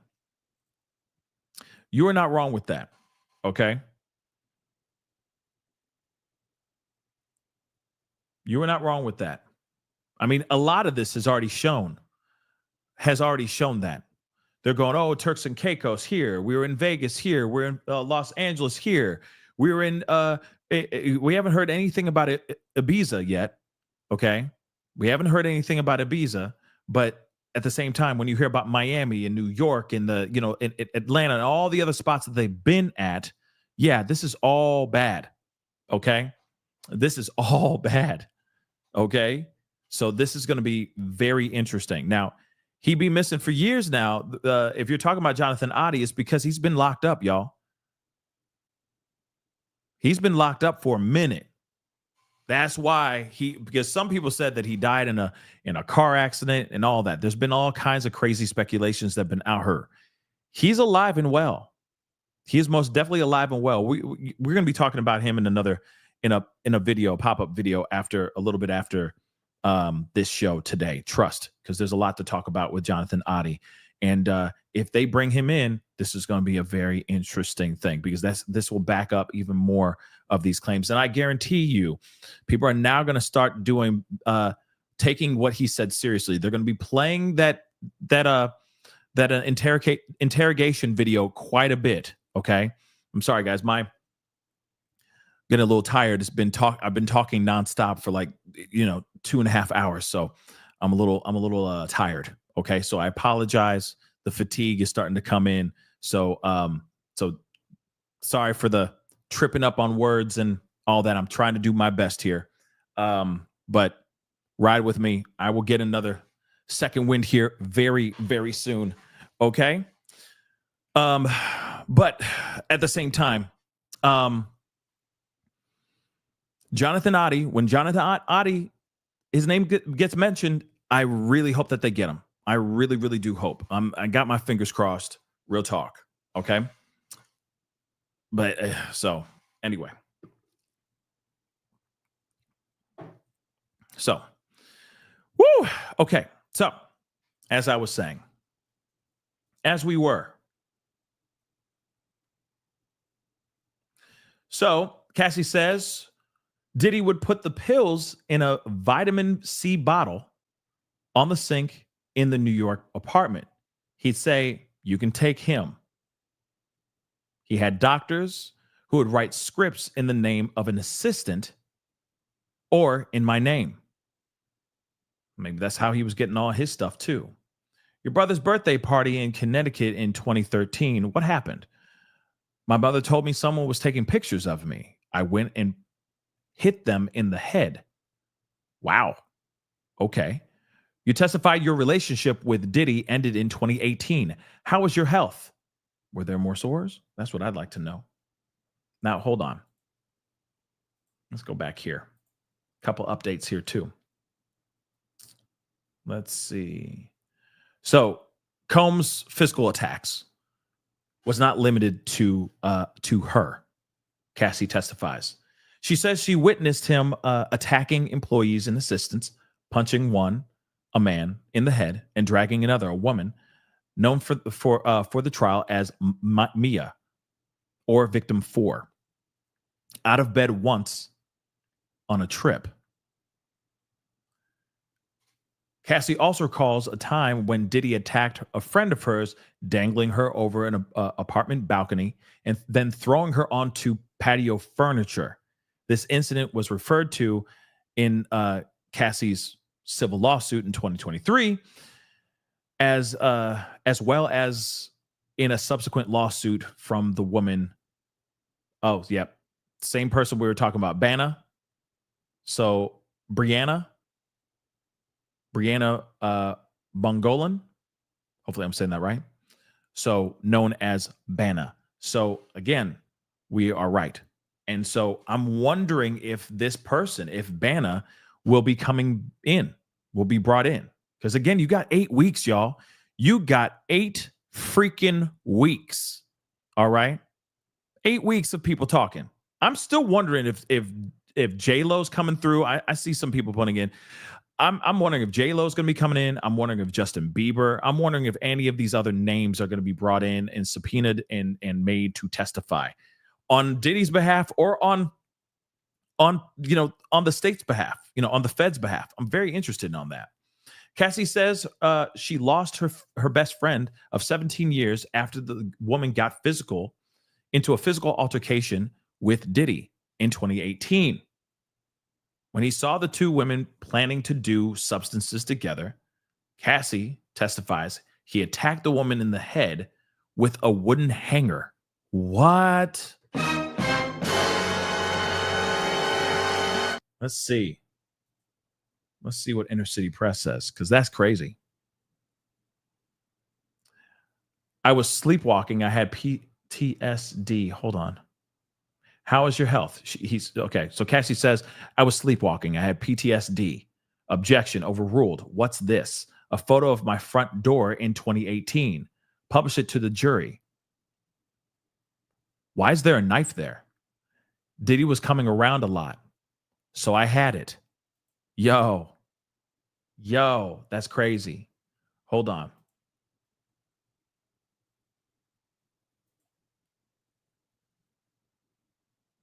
Let's see what else they say over here. 7 updates. Let's see.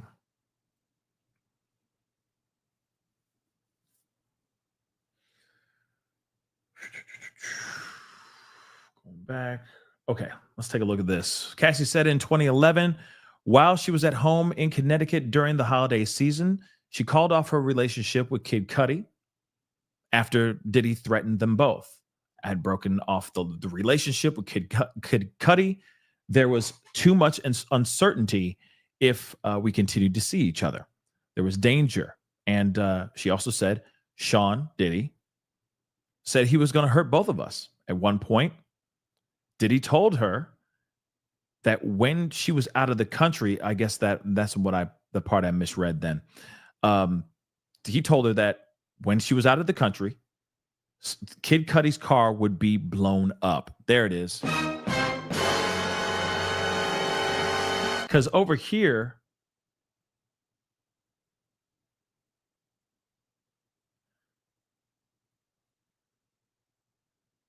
yeah, blah, blah, blah. Wait, I'm just wondering.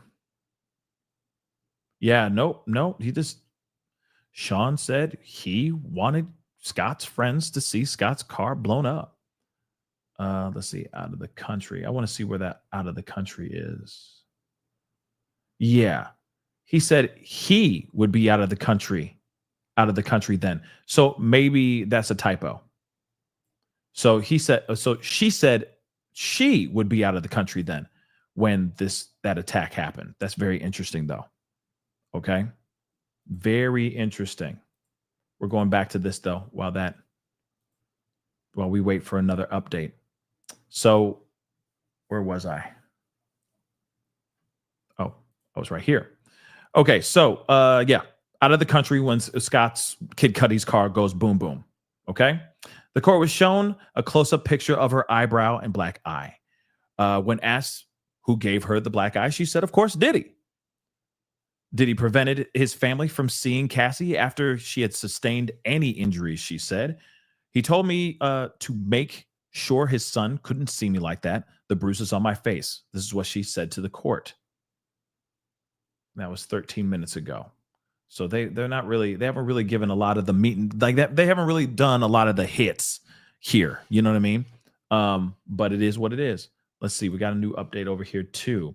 Prosecution seems to have preemptively and briefly raised an incident when Cassie physically attacks another woman, which Diddy's defense has alluded to in pre-trial hearings. Cassie says her mother saw the woman possibly taking a picture of her at a bar where she was hanging out for her brother's birthday. Cassie admits to pulling the woman out of a car and confronting her. Yeah, putting her paws on her for sure, right? Let's see.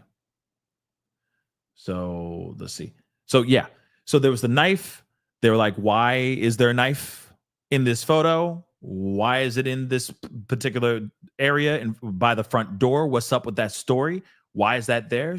They say Sean was coming around a lot, so I had it. So she had it for protection because she didn't want to get hurt anymore. She was tired of it.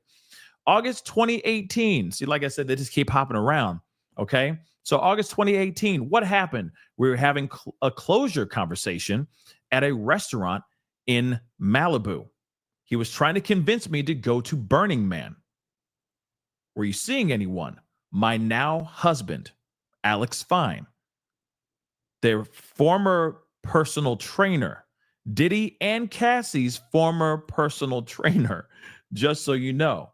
What happened next?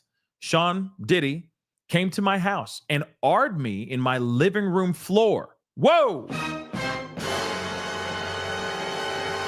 His eyes were black. It was like taking something from you. You cried. What did Sean do? He continued and finished inside of me. Then he got up and left. Did you ever have relations with him again? Yes, voluntarily. We had a good night. I went back to his house. Can you explain why you did that after he AR'd you? We had been together for 10 years. Oh my God.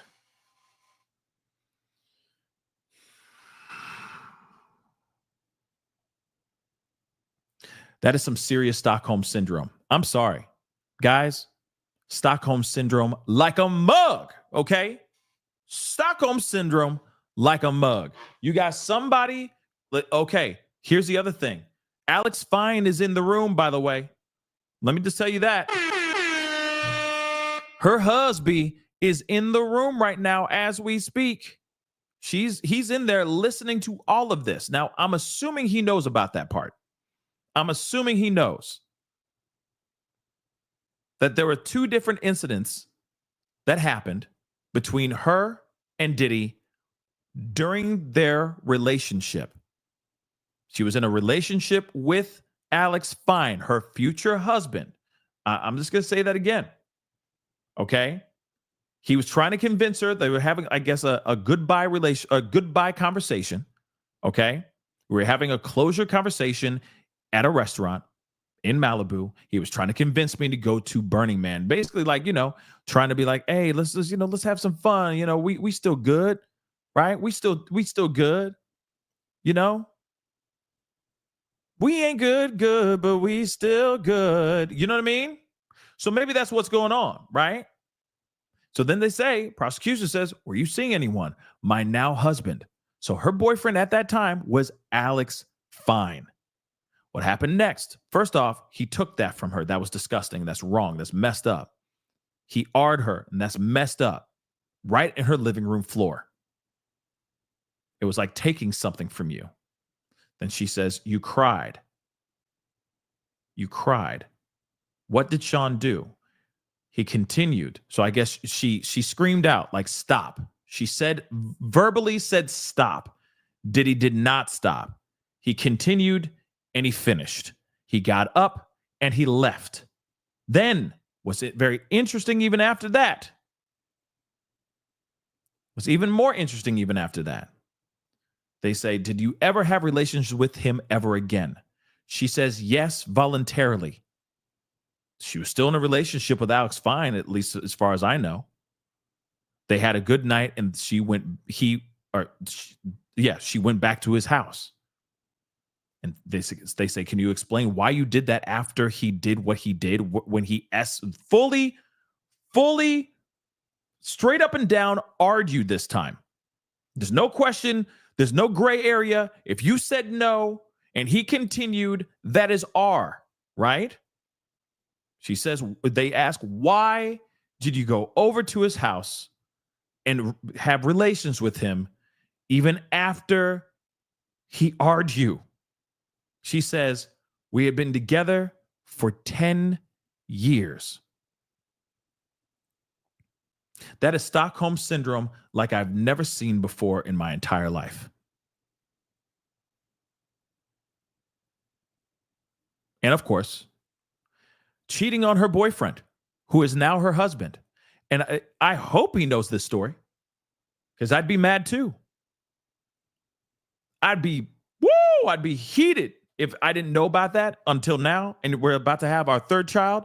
I'd be heated. I'd be heated. But again, we'll see. We'll see.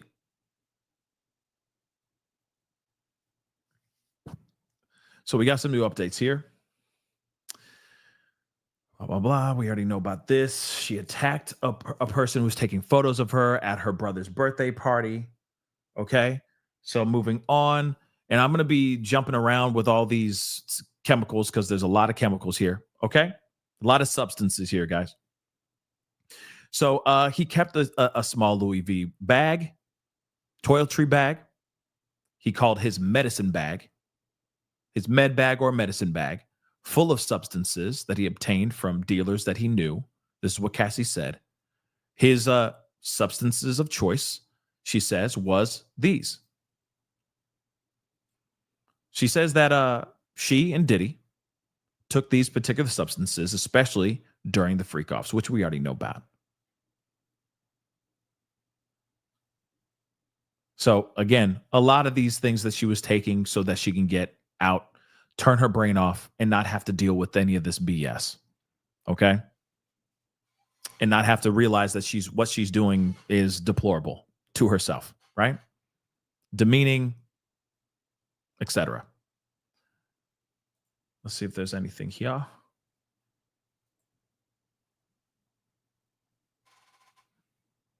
Mm. See what we got here. That's wild. It's like, yo, and I hope Alex knows this. I hope Alex knows this because Alex, I'm sure, would be, man, I'm telling you, I'd be hurt if I heard that. Like, what? Not the R. The R is disturbing. But the one that she knowingly, voluntarily had relations with him, that would hurt. That would definitely hurt. Who did you stay in touch with? She says, most people, though I pulled away.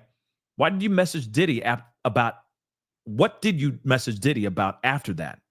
She was just checking in with him. What did he send you? That he had iPads full of images. Get him his money. That he had iPads full of images. Get him his money.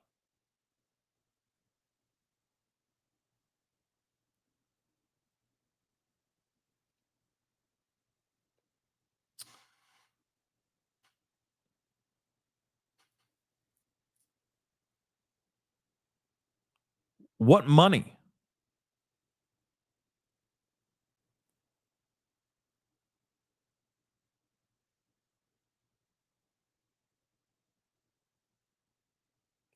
You see what I'm saying? Like, what money? What is he talking about there? That's crazy. Again, that's crazy.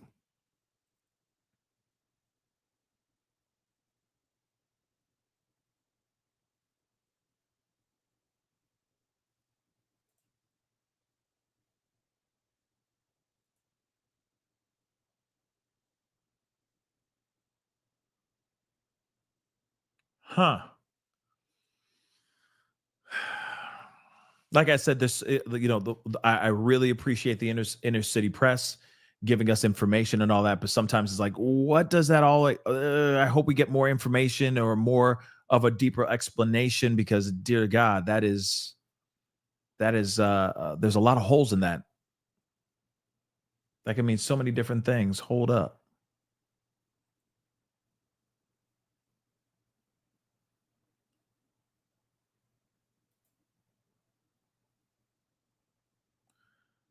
Let's see. Moving on.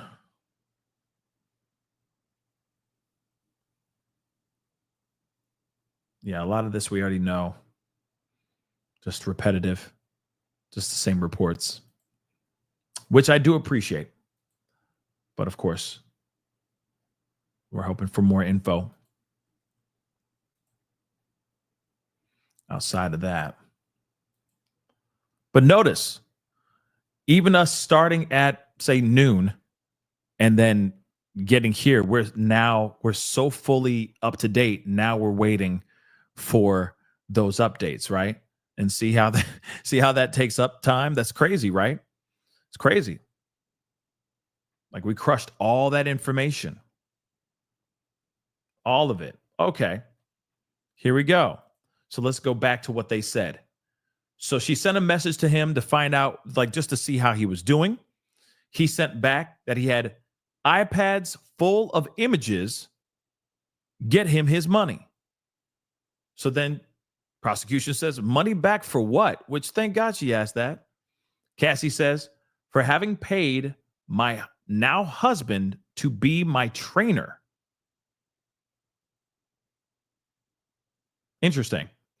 What did you write back? Do you want me to tell you the truth? It's much deeper than iPads. There was more than freak-offs.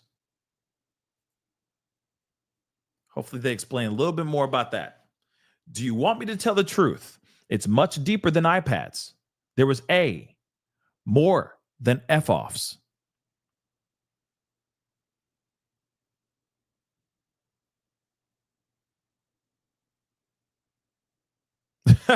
Purple said, yeah, I would want a free refund.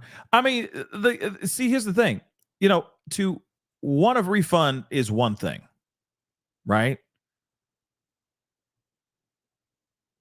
But the fact that he is saying it with this cries blackmail.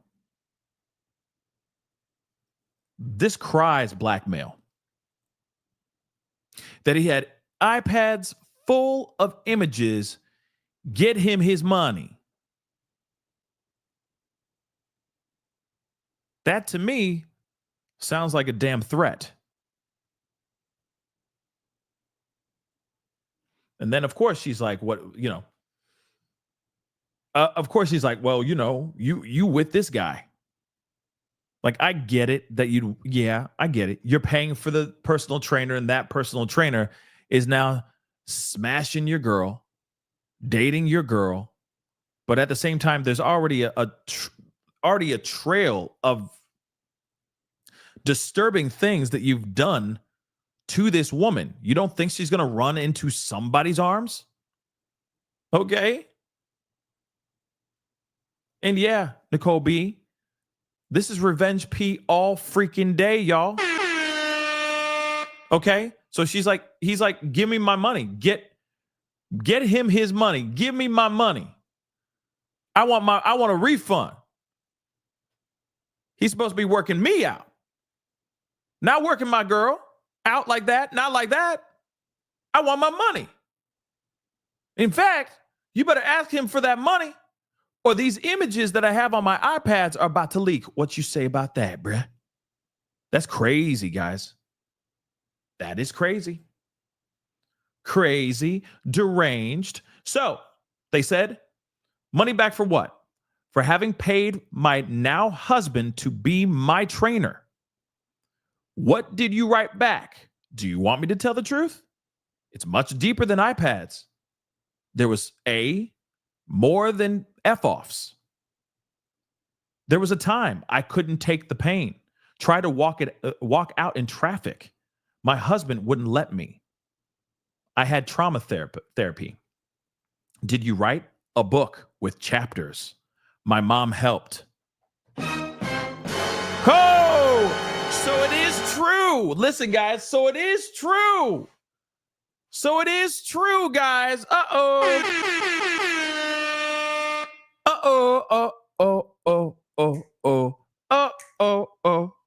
It's true. So she wrote a book, guys. She wrote a book. It is true, because there's all been rumors. Oh, that she wrote a book and she gave it to Diddy and said, hey, I'm about to drop this book. And if you don't give me my money, you're going to be in trouble. This tell-all book's going to come out, and everybody's going to know what kind of person, what kind of monster, what kind of sick individual you is. Right? Oh, my God. So there was a time I couldn't take the pain. Tried to walk out in traffic. My husband wouldn't let me. I had trauma therapy. Did you write a book? Yeah, a book with chapters. My mom helped. Her own mama came in. Yeah, mama. Okay. What did you want with the book? This is important. What did you want with the book? Cassie says that Diddy read it. That Diddy would read it. What pain did Diddy put you through? Shame. To carry the things that were shameful for him. I took on a lot of responsibility for that I never should have.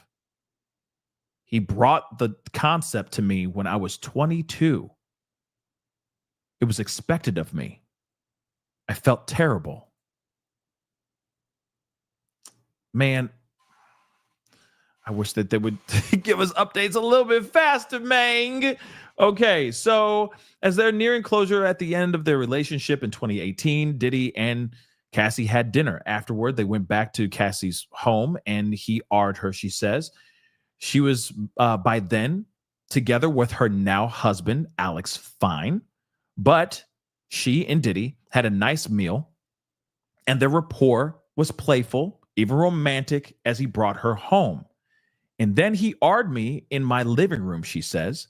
I just remember crying and saying no, but it was very fast. Later, after another positive outing, which, by the way, I'm sorry, I'm gonna pause right there. I know we've already heard about this, and I don't mean to pause again. And I'm not trying to shame anybody or anything. I'm just asking the question. After somebody does something like that, just an R, straight up R in the middle of your living room like that, and you said no, no, no, no, no, no, no, and they still do it. A part of me is like, why would you still have another? Why would you go have an outing with that person? But at the same time, I get it. He has a certain amount of power and control over her, and it's Stockholm. It's definitely Stockholm syndrome, but it's still, my God, this is insane, right? Insane. So after him attacking her in her living room, her saying no, no, no, crying and crying out no, she still goes and has another dinner with him or an outing with him, and it ends up being another positive one. She ends up having consensual relations with him one more time, she says. And that was by choice. When asked why, she pointed out to their decade together. I don't just turn feelings off that way. I still had a good vision of who he was as a person. Stockholm. Absolutely Stockholm. Moving on. Cassie says she maintained intermittent contact with Diddy after they finally broke up. Typically, they text only casually to check in on each other. But in March of 2019, he sent her a message referring cryptically, to iPads full of skeletons. That would be helpful. Full of skeletons. That changes the narrative a tiny bit. Which he says meant the actual videos they had recorded. Diddy, Cassie says, wanted to be reimbursed for the personal training sessions he had paid for when her now husband, Alex Fine, had trained her. He wanted his money back, Cassie says. But she responded in the text that she could still tell the quote unquote truth, adding it was way deeper than iPads. She meant his A of her. The whole nature of the relationship, Cassie said. So now she's like, oh, you want to say you got skeletons? You got my skeletons? Oh, okay. Well, I got skeletons on you too, baby. So go ahead. You want to be reimbursed for what, bruh? For what? A decade long of attacks and freak offs and being told what to do and you putting your hands on me type of thing. Go ahead. We both going down. If I'm going down, you coming down with me, buddy. So go ahead, try. Try me, homie. That's crazy, guys. That is crazy. So, how did you get the chapters to Diddy? Through my attorney. I reached out to KK, Christina Coram. I asked her if he read it. She said it was not taken seriously. Oh, boy. How much did you ask for the book? $30 million.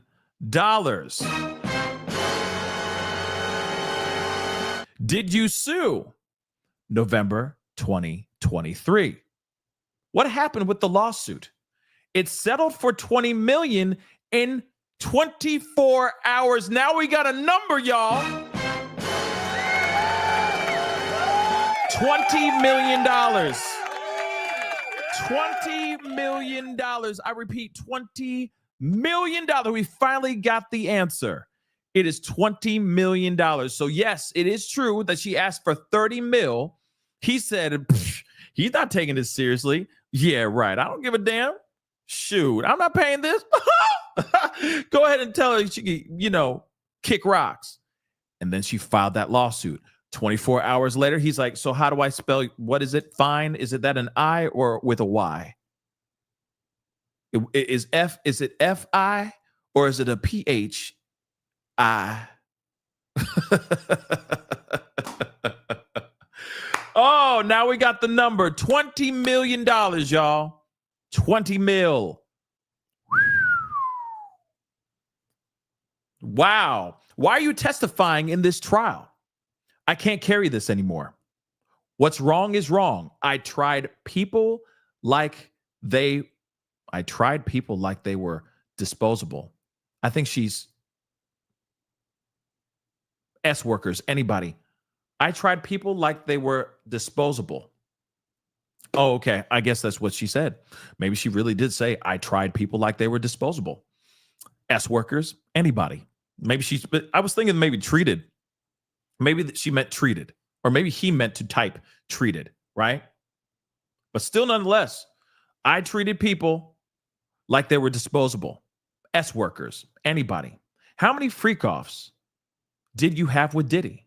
Impossible to know. Hundreds. After you broke up with Diddy, did you ever do another F off? No. No further questions.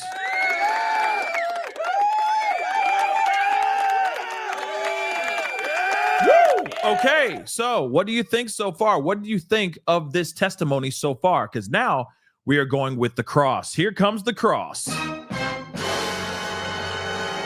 And I'm sure it's going to be interesting. I'm sure it's going to be a spicy in the meatball. I'm sure it's going to be spicy as hell. Get ready for it because it's going to be interesting. And we only get about 45 minutes or so of them actually, putting in their questions. And they might be like, so when you did the freak offs, can you tell us if he was wearing boxer briefs or whitey tighties?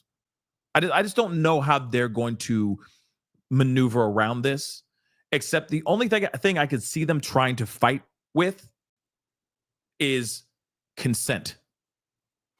They're going to try to do as much consent as they possibly can. Wait for it.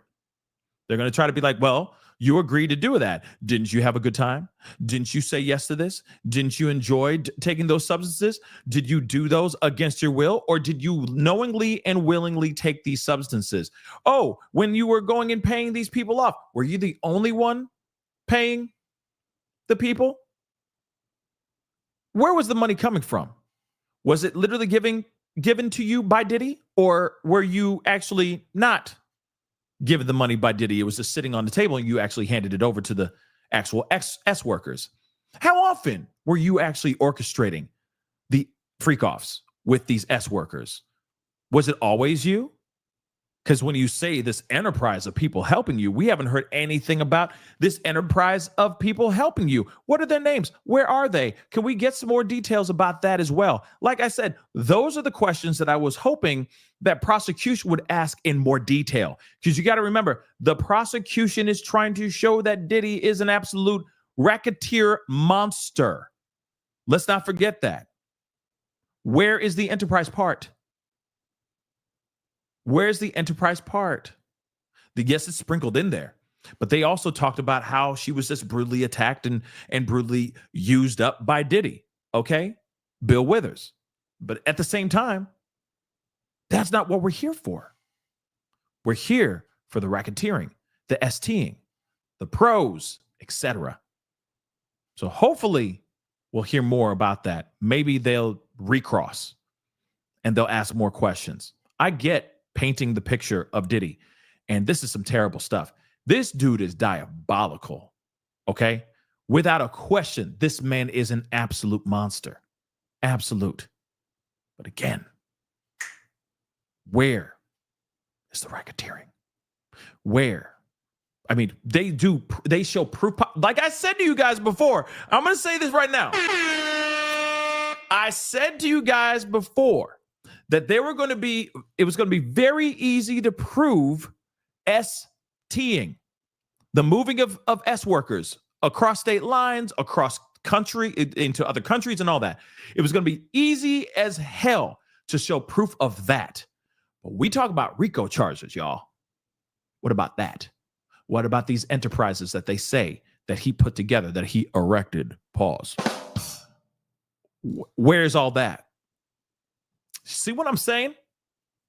Those things are very, very important in my personal opinion. Okay? So They are doing a sidebar before cross. So they're having a conversation right now. Okay. And then they're going straight into questions here.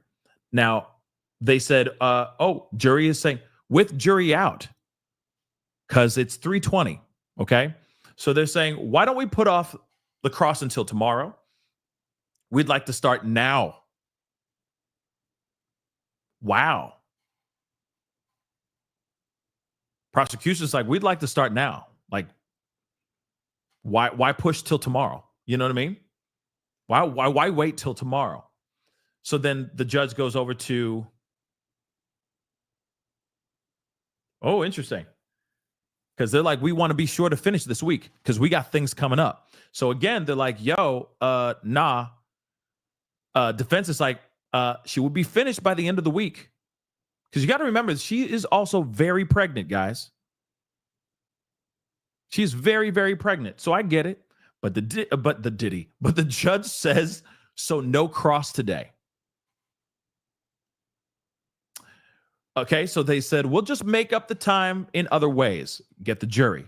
So will the witness can be excused? Yes. So they are going to be adjourning for the day, it looks like. They will be adjourned for the day. But man, wow. Let me just say this.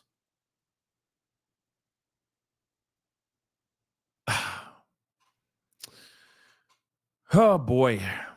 First off, there's a lot of things to take away from this. This is absolutely crazy. This has been very, very nuts. I am very shocked by what we've heard over the past 2 days. Okay, in the last 48 hours. This is some wild, heartbreaking stuff because what she went through, what she endured is insane. Okay, is absolutely insane. Don't worry, we're not done yet. We're going back to a few of these updates because they do have some updates here as well. From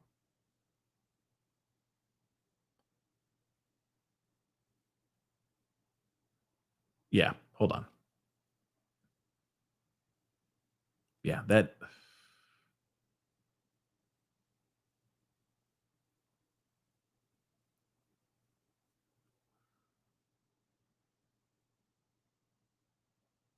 Okay, let me just share with some of these updates before we continue on. Okay, and I still think this is just what she went through is insane, and I hope she ends up putting out the book no matter what.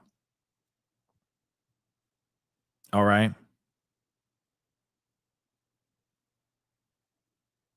I really, really hope.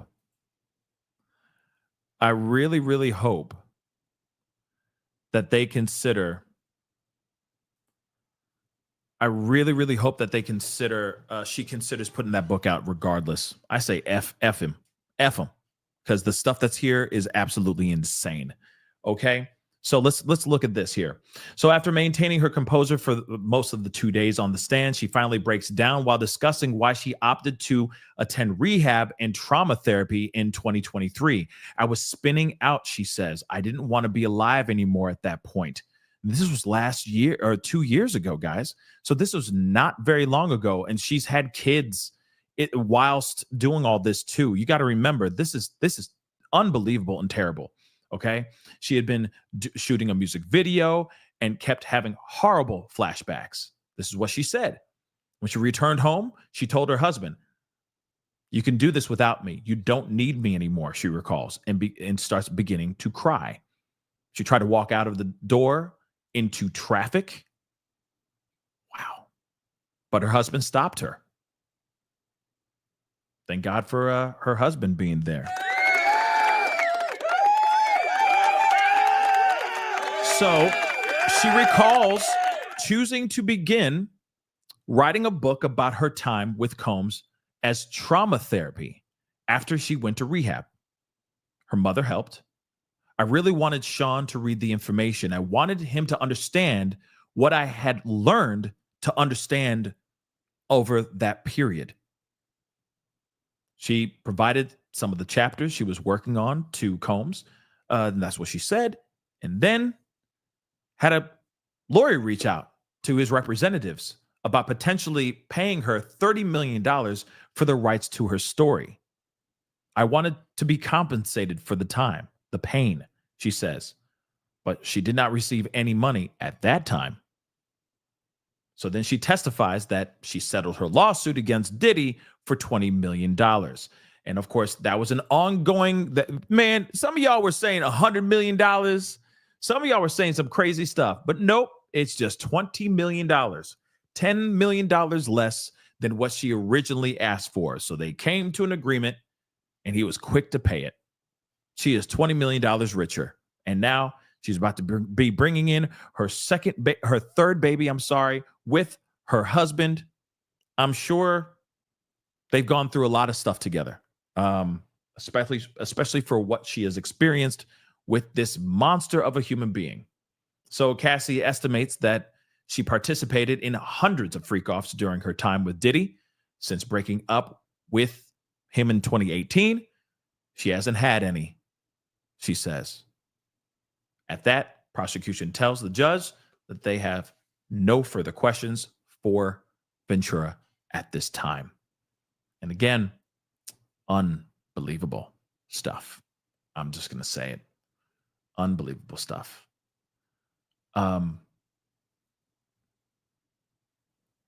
We already know about the R, but it's very interesting to hear about the book, and that allegation about the book is actually true. She did indeed present Diddy with a book saying, hey, this book exists. I'm just letting you know. Okay. This book exists, and I want 30 million for what you've done to me. Years and years and years of torment. So sorry to bring you out, only to send you home. Don't read anything about this case. Have a great evening. All rise. So here's what the defense sent us about Rule 412. We'll see what that's all about. But nonetheless, guys, what an interesting day. She wrapped up her direct testimony, telling jurors she took the witness stand to rid herself of the shame and guilt she has carried. So prosecution asked Cassie why she put herself through the process. I can't carry this anymore. The shame, the guilt. What's right is right and what's wrong is wrong. People aren't disposable. Thank you. That's a little bit better than what we just read on Inner City when he was like, trying people or tried people, whatever the hell he just said. Where did that go? Yeah. I tried people like they were disposable. Right? So that helps. Where the heck did I have that? Oh, nope, that's over here. Yep, they're on a short break, but now the court has adjourned for the day. Court has definitely adjourned for the mother-loving day. Now, this is some very interesting stuff. So let me get some of these super chats here really quick, and we got a few things we got to discuss for a brief moment here. Court has adjourned for the day. Everything will be back up and running. It will be crossed tomorrow. Defense will cross and question Cassie tomorrow. I want to know how they're going to approach this situation. I think it's going to be very interesting to see how they approach the situation with Cassie. This is going to be very, very interesting indeed. Let me see here. Whoops. Let's see what we got. There we go. See if the people coming out or anything like that. So while we are wrapping, still reeling over the testimony that we had with her, and of course there's going to be a lot more, I'm sure, more bombshells dropped tomorrow. Wait for it, because it's coming. And I really want to see their demeanor. I really want to see how the defense is going to treat Cassie. Period. What was being said in that testimony was scathing. Some unbelievable stuff that we just heard. And a recap of this is going to be absolutely insane as well. So get ready for it, because it's about to be, I'm sure, insane over the next couple days. So The Real Rebel, thank you so much for the love. Is it me or did Amber Heard say similar things about going to a movie premiere? You know, it's so crazy. Let me tell you something real. I thought the same thing. I thought the same doggone thing. But in that one, with that movie premiere, there wasn't anything on her body. You didn't see anything on her with Amber Heard. With Cassie, you see stuff on her. There's a few marks on her body. I got to find the photo because I thought it was still, they must have taken it down or something like that. But it was in one of these articles. I just can't find it, but I'm going to have to pull it up sometime. Okay. But again, yeah, wild stuff, right? But let's move on. Lucian, thank you so much. I appreciate it. Hi, thanks for the cover. I'm learning a lot with the discussion. Hope the victims get some justice after all. Hugs from Brazil. Thank you so much. From Brazil. Thank you so much for the love. I appreciate it. Thank you so very much. Carbonize, what's up? Legends tell you that if you don't hit that like button, the smell of doo-doo will follow you. follow you all of your days. Smash it. Yes, hit that like button down below. We're still trying to get to 8K. Okay, we're just trying to get to 8K. Takes 2 seconds to hit that like button down below, babies. Okay, a like don't cost a thing. So hit that like button down below, please and thank you. Crush it. Do what it do. All right. Don't forget to hit that reaction button. Of course, if you're watching on other platforms, and hit that subscribe button, please. All right. We're almost at 165K. This is crazy. Okay, 165K. I appreciate all the new subscribers and all the new support. It's amazing. So hit that like button down below. Let's get to 8K. Come on. At least try to get to 6K before this show's over. That would be dope. All right. Of course, don't forget to subscribe. Hit that join button down below. Become a member. Check out my Patreon. Check out PascalMerch.com as well. All right. Lakia, thank you so much for the super sticker. I really do appreciate it. Thank you. Grace, I can't make any promises, but I'm going to try to get in for one of those days. Also, Jesus is side-eyeing Diddy. Yeah, he is. And anyone who didn't hit the like, absolutely. Absolutely. You know for a fact that Bible that he brought in with him, I'm telling you right now, that thing was on fire yesterday.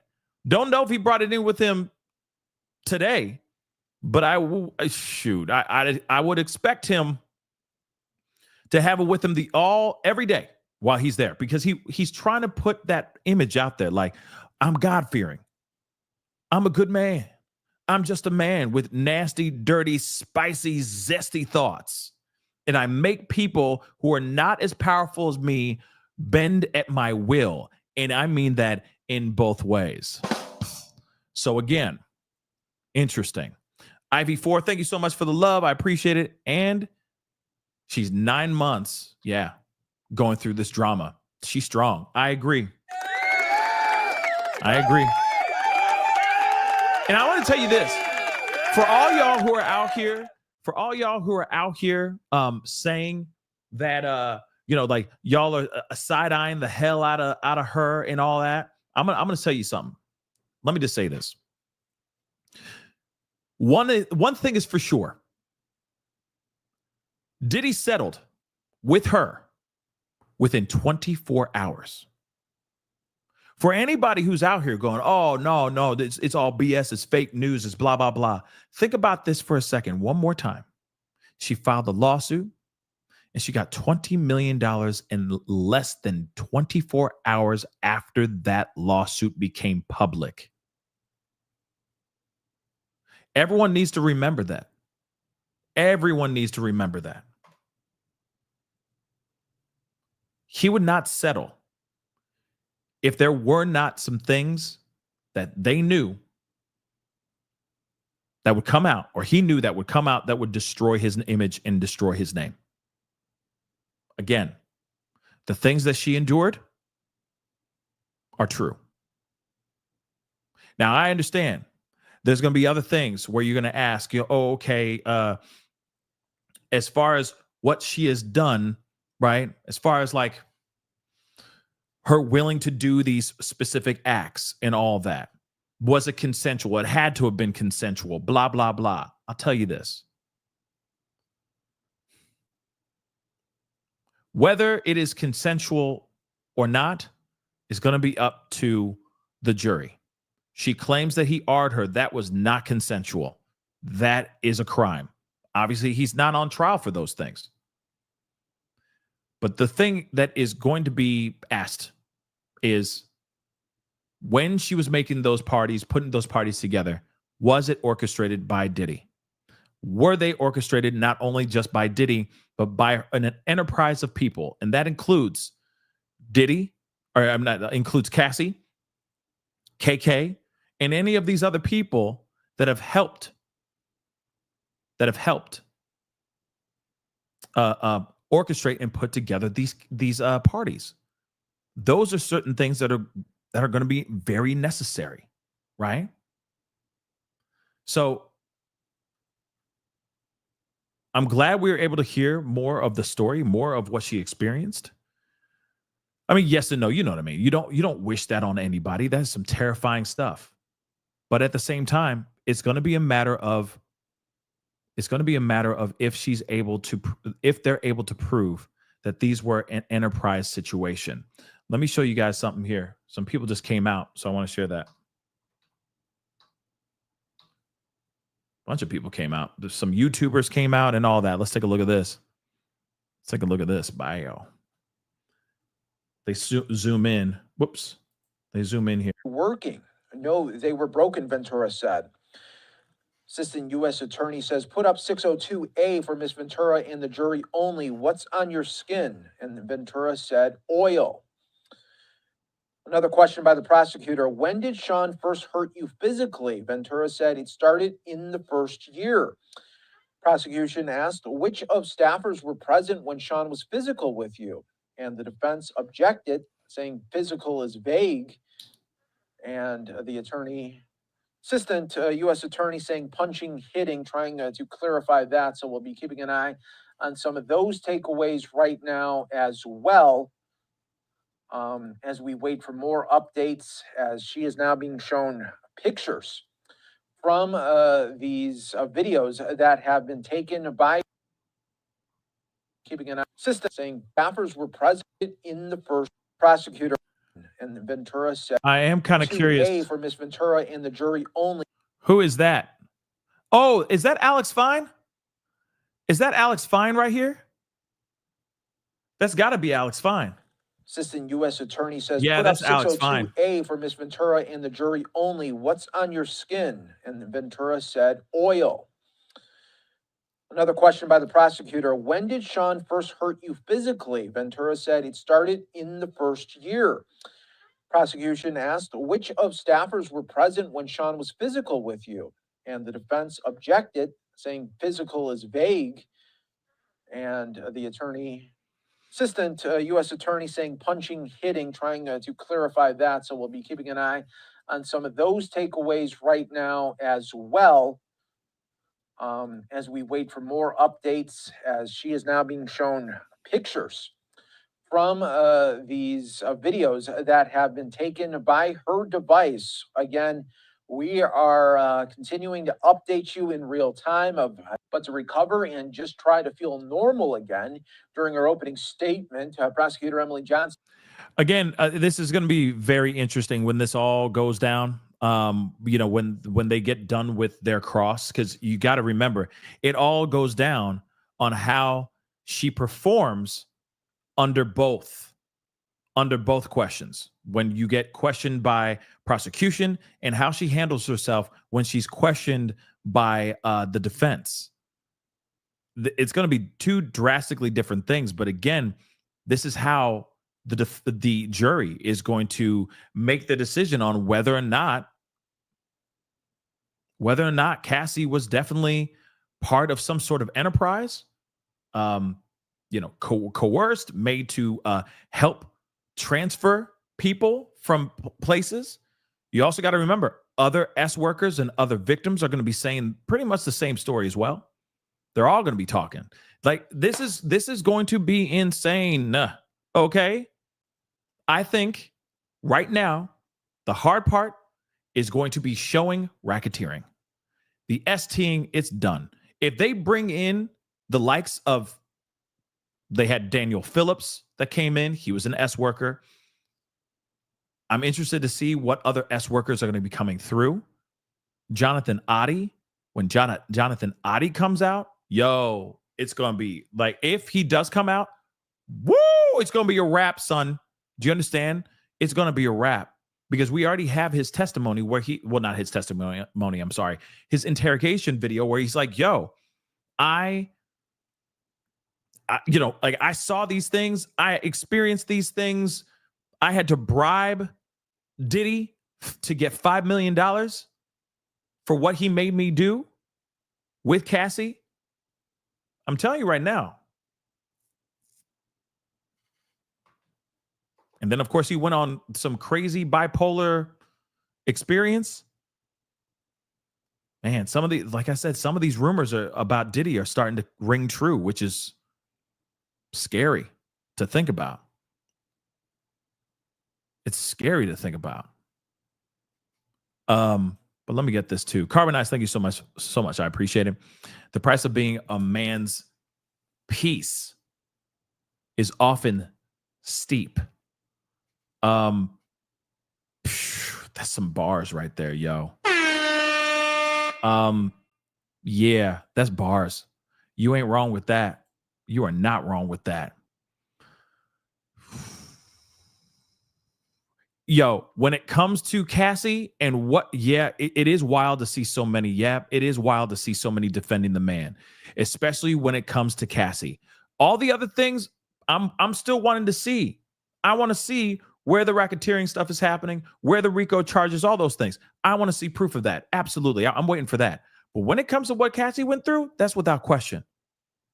That is without question. Why would somebody like Diddy, who's got all kinds of money, got all kind of power, all kind of fame, why would he suddenly just settle so fast with her? He would just be like, come on, we gonna let it play out in court. I got enough money. I got so much money, I call it fun coupons. Come on, let's go, right? But this one, he goes, nope. Sign on the dotted line. How do I sign? Is it Cassie Ventura or is it Cassie Fine when I write this check?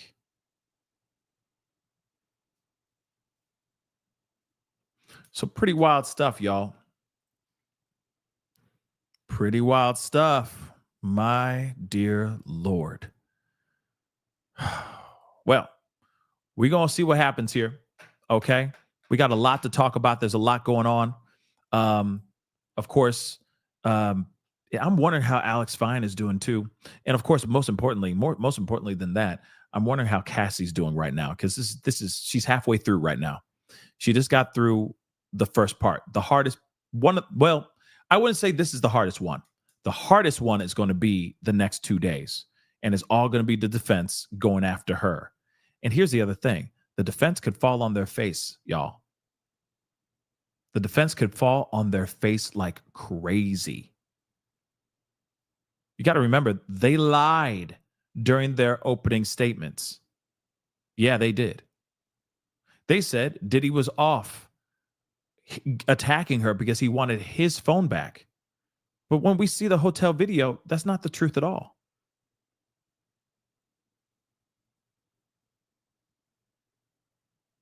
That's not true at all. So what kind of lies are going to be coming out of their mouth in this cross? Tomorrow it's on. Tomorrow it is on like Donkey Kong. And I'm here for it. I know that you guys are. I am too. This is going to be a wild, wild ride tomorrow.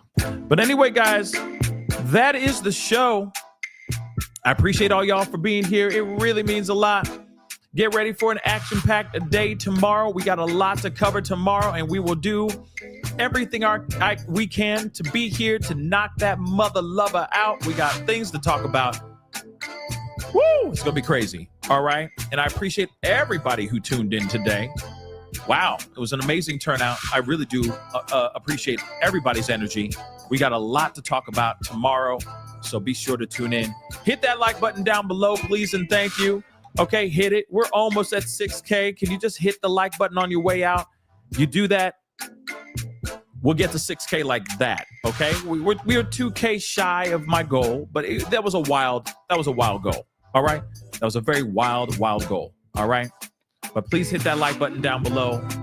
All right, don't forget, hit that subscribe button, please and thank you. Hit that notification bell so you know whenever I go live, whenever I upload, because it is random. And right now we're very much sucked into the Diddy trial. So make sure you are subscribed and that notification bell is set to all. Go to my second channel. It's called The Pascal Show Clips. Subscribe over there as well, because there will be some highlights from today's case over there. All right. And then there's going to be some updates over here on this channel as well. So make sure you are subscribed to both channels. Okay. Please hit that join button down below. Become a member. Check out my Patreon. Check out my locals. And of course, check out PascalMerch.com. We got some really great stuff over there, including this shirt. Let's not forget 5 nights at Diddy's. Go check it out right there on PascalMerch.com. Okay. Can I drop a link? Sure. Hold on.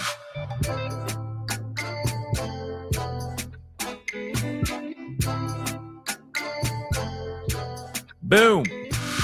There she is. PascalMerch.com. Hey, go check it out. Okay. PascalMerch.com. I will pin it to the top of the chat as well, so you don't miss it. Okay. But anyway, guys, it is time to get going. Be on the lookout. I got some videos for you guys coming out in a little bit. Okay. But we'll talk here very, very soon. Have a blessed one, guys. Keep your head up, and we'll be talking definitely for sure tomorrow. But if there's something that pops off, we will be live again. All right. So talk to you guys soon. Be good to yourselves. Be good to one another. This is the Pascal Show. Bye.